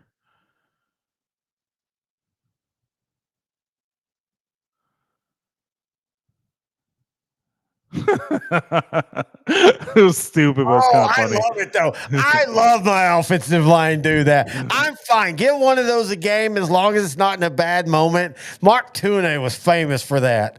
Back then, though, you remember you could just clean somebody's clock on the pile back then. Mark, if you like baseball, Bull Durham is amazing. Ron Shelton wrote it. He has a book about the making of Bull Durham. It's really phenomenal. Look, Kevin Costner's greatest sports movie actor of all time. I mean, you look at Tin Cup, you look at Bull Durham, you look at what's that movie with him as a Field of Dreams?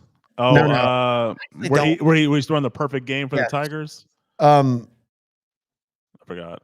I can't think of the name. That's actually a book. I read the book before the movie came out. The book is better, but I hate to say this. I'm one of those. I don't like. Okay, I'm not gonna say I don't like. I think Field of Dreams is vastly overrated. And you, sir, have no authority to have opinions on movies. It's just a stupid ghost movie. You see, exactly the point you're proving. The point. Okay, I'm sorry. He created the greatest sports movie of all time. I'm just saying. Yeah, Draft Day. Yes, thank you. And I want my picks back. And throw in a punt returner as well. Or whatever his name is. For the love of the game. That's the one. For the love of the game. Riley plays the catcher. Kelly Preston passed away. That's so sad. Kelly Preston has his love interest. Now, the book is way better, but it's very different. Did you ever watch the Wesley Snipes Robert De Niro movie, The Fan? Yes, I did. He was a San Francisco Giant player, right? Yeah. Terrible movie. The book is actually really, really good. Like because the book focuses on Robert De Niro's character, and you see the descent into it's not the baseball. His wife has left him. His kid doesn't like him. He's sucking at his job. He sells knives. He's sucking at his job, and you see the slow descent into craziness. The movie is very sensational, but I do love it. But it does bring up one of the funniest things about sports. Every sports movie, for some reason, there's got to be one game. Okay, not every, because you have to be outdoors for this. But there's one game that's with no lights, apparently, in a driving rain. Like, they just turn the lights off to the stadium. Oh, The Last Boy Scout. Dude pulling out a gun, shooting people as he's running. So many. Again, we got to start sports movies in a drink, dude. All of them will. And you don't even like North Dallas 40, which is weird to me because I think that's. Let me rewatch it again because I was kind of in and out of sleep watching that movie. Well, I think the thing you also said is this doesn't seem right. There's too many honkies on the field. And I'm like, I did not say that.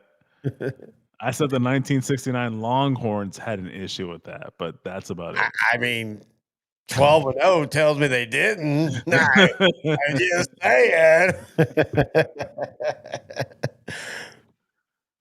All right. Dallas is in the red zone. They're killing the clock.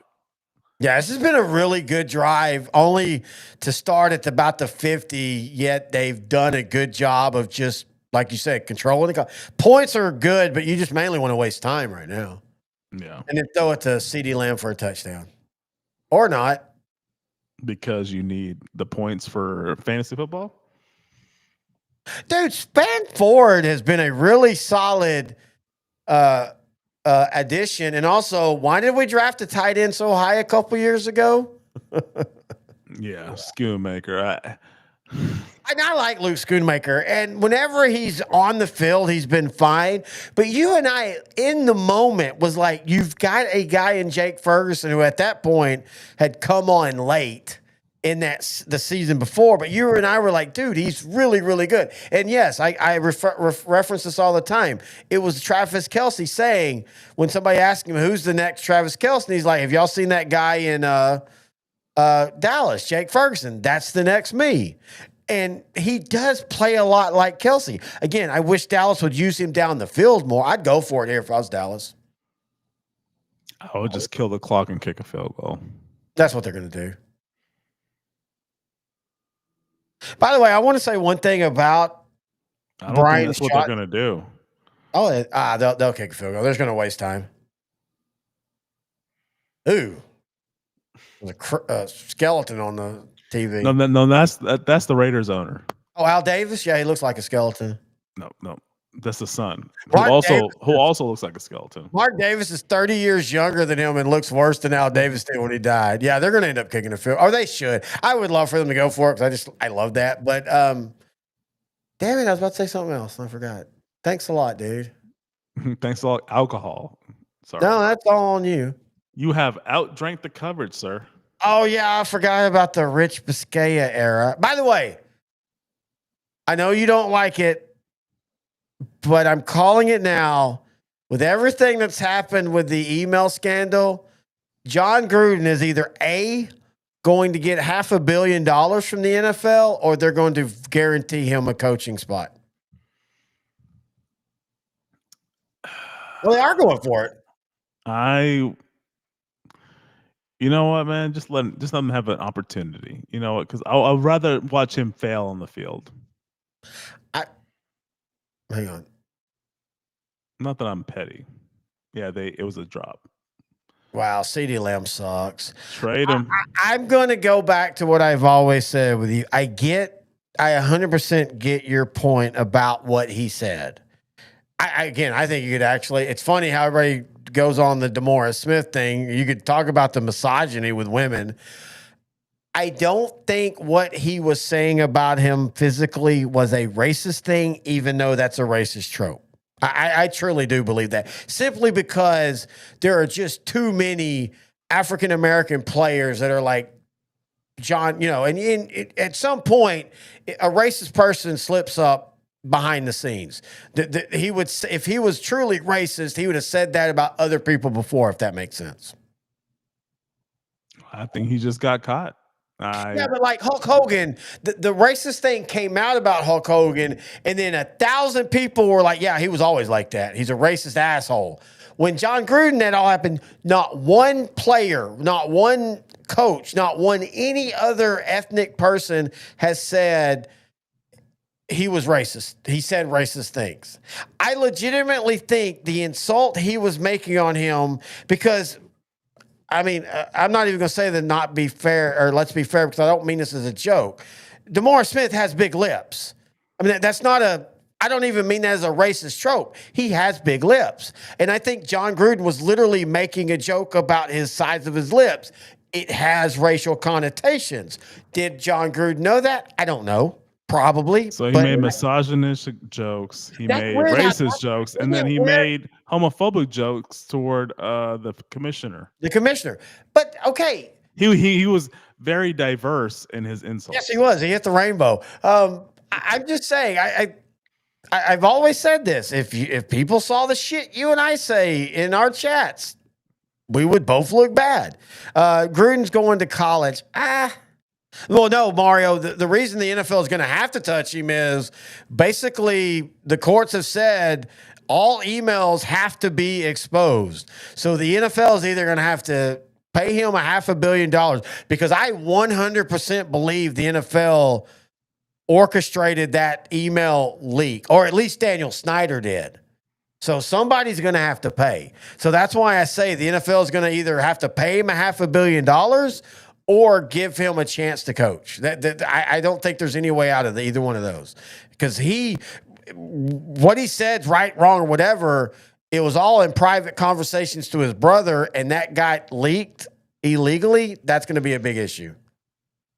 And I don't even think Gruden would do good in college, though he does have a energy that Bill Belichick does. I still don't.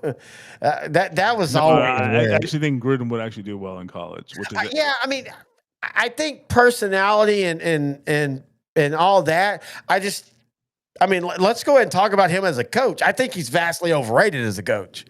I mean, he's I don't know. He won a Super Bowl with Tony Dungy's team. With Tony Dungy's team, but he built up the Raiders to be a team that could get to the Super Bowl. That's a good point. And he revitalized Rich Gannon's career, made him an MVP. But it's also weird how people like him, and you and I have talked about this before, just talking sports. He's an offensive guru. Brian Billick was an offensive guru, and yet both of them, when they actually were head coaches, their offenses kind of sucked. Well, Gruden, Oakland, it didn't, but yeah, Tampa, it did. But I'm saying Oakland, he basically followed, and I already mentioned this earlier, the George Allen methodology at Washington in the early 70s, where he gets veterans. John Gruden notoriously hates rookies. So to Mario's point about Gruden going to college, that might not work out the way you think it's going to work out. He hates rookies. He hates inexperience. Even though there's clear talent, he does not like it. Yeah. That's why him and Rich Gannon worked as a quarterback head coach duo, because Rich Gannon was about 32, 33 at the time he left Kansas City to go to the Raiders. So I don't think it's going to work out for Gruden in college unless mentally he's changed to where he's going to give these young guys a chance, because his energy would translate so well to the college level. No, you're not wrong. Wow. Cool. Yeah. Oh, yeah. And by the way, he continually has played well this year. Crown him, Jerry. No, Mario's right. Whether it's an illegal email or not, work emails, especially in big organizations, are always subject to the public. 100% agree with you. But still, basically all courts so far have sided with Gruden on that. Now, that doesn't mean the final one will.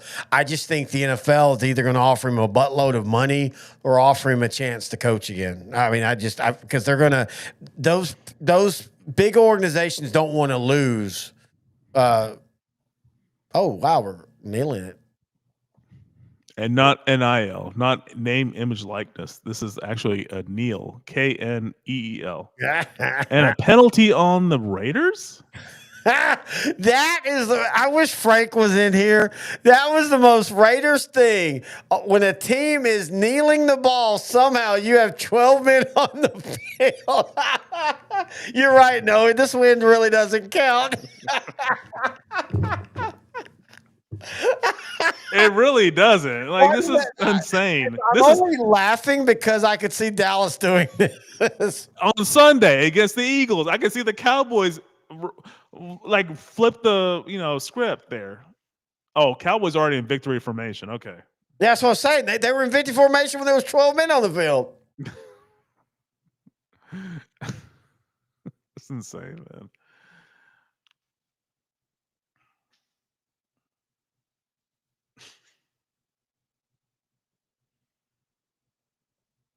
Oh, at least the Cowboys are doing what they need to do coming off the bye against a team that they should beat. Yeah, 100%. Again, I know the Raiders aren't good, but you got to beat the bad teams. Yeah. You beat again, we're going to look back at that Arizona loss. If Dallas misses the playoffs, I can almost guarantee you it's going to be that Arizona loss. Oh, yeah. So for the Raiders, I mean, do you start over again next year? They need a quarterback. They need 2 receivers. They need an offensive line. Yeah, they kind of addressed it in last offseason. There's a couple of guys they drafted later in the mid rounds that could develop into starters come next year, 2027. Okay, so at what point do you start putting them out now at 2-8? I would do it now. Just see what you got right now. Exactly, you got to. When bad teams become good when they accept that they're bad and they start letting their younger guys play to figure out if those are the guys for the future or not. I mean, like, think about the Patriots. Okay, yes, they had the big payroll going into this season. Mm-hmm. They addressed it. They still don't have a number 1 wide receiver. Diggs is in the other side of 30. He's really good still, and he's healthy, but he's still not a number 1. He's the number 1 for them. But if you look at the Patriots team, the structure, yeah, they can stop the run. They still struggle in pass coverage. Their offensive line has been healthy, so they've been like in the top 10 as far as offensive line goes in the NFL. They're finally getting some running help from Trevion Henderson. Drake May was actually playing really well last season, but now you've given him health, offensive line, and receiver depth. Yeah, he's turning into MVP candidate because he was actually a really good pick. By the way, I do want to point out, talking about the Patriots, and I know you didn't even think about this, but what was their first game of the year? Against the Las Vegas Raiders. And who won that one? The Las Vegas Raiders. And that's why you never pay attention to the first week of the season, other than it's fun that it's here. But I always say the first week of any football, high school, not as much college, simply because usually they're playing patsies. You'll get the random like Ohio State and Texas, but high school and pro, you never pay attention to the first week because everybody's figuring it out. All right, what you're talking about, New England Patriots on the receiving side, I actually think you could, Kayshon Boutte could be a number 1, at worst a 1B. I mean, I think that's a guy you could go forward with he's 23. He was second year in the league. So far this year, 431 yards, 5 touchdowns as the number 2. I think he could transition next year into more of the number 1, and then Diggs kind of slide back to the number 2. But they both have the same, I think Diggs has 549 yards, so they're not far off. I don't have an issue with a wide receiver by committee. You just have to have good wide receivers. Like Buffalo doesn't have that. They don't have and I like Shakir, but he's a number 2 at best. They tried to bring back Gabe Davis. He had 1 solid catch yesterday. He also had a couple big drops. They don't have, their tight ends should be better. I honestly don't understand how Josh Allen and the Buffalo Bills score so much, because they don't have anybody on the wide receiver core or tight ends that have really been productive. Intellectually superior quarterback. And a pretty solid offensive line. Deion Dawkins is the real deal. That can help a lot, surprisingly enough. All right, so on the year right now, of course, James Cook has had an amazing year. He's already almost at 1,000 yards, but Khalil Shakir has 454 yards. Dalton Kincaid has 448 yards. Kenyon Coleman, who they just benched or suspended for a game, 380 yards.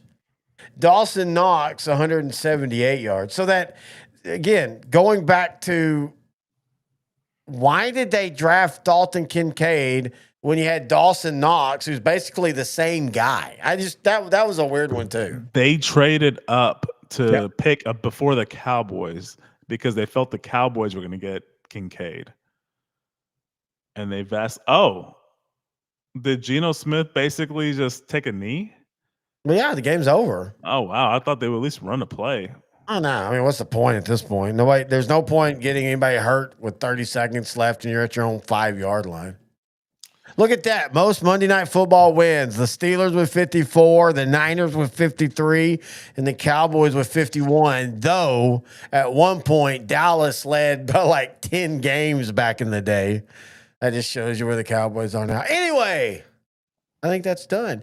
Good win for the Cowboys, but like you say, it's the Raiders. But you got to beat them. I mean, they're now 4-5-1. They're going to go into this whole, hey, next week against Philly, if they win that, and they're right, if they win that, that would be a huge step, but still, we'll see.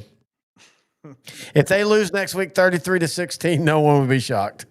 Exactly, yeah. All right, you have anything else tonight?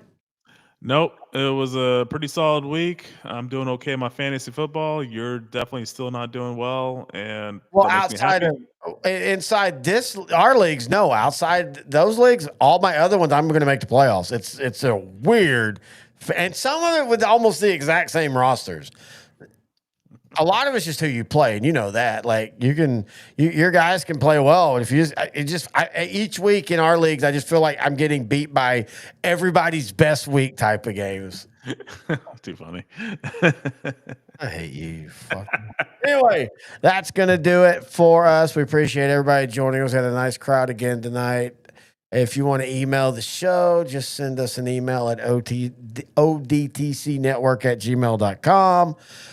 There will be a couple weeks coming up where we won't have a show just because the high school shows, we've got so much to do with state stuff, but we'll let you know on that. We will be back next week for sure. We will do a happy hour next week for Monday. It will be earlier. It won't be during the game. Probably be around. I don't know. I don't mind doing the games if you want to. It's supposed to be a good one next week, right? Yeah, we can play it by ear, but yeah, it should be good, pretty good. Anyway, that's going to do it for this week. Cowboys Super Bowl bound. Until next time, he's intern Noe the Pro. I am Terry the host. This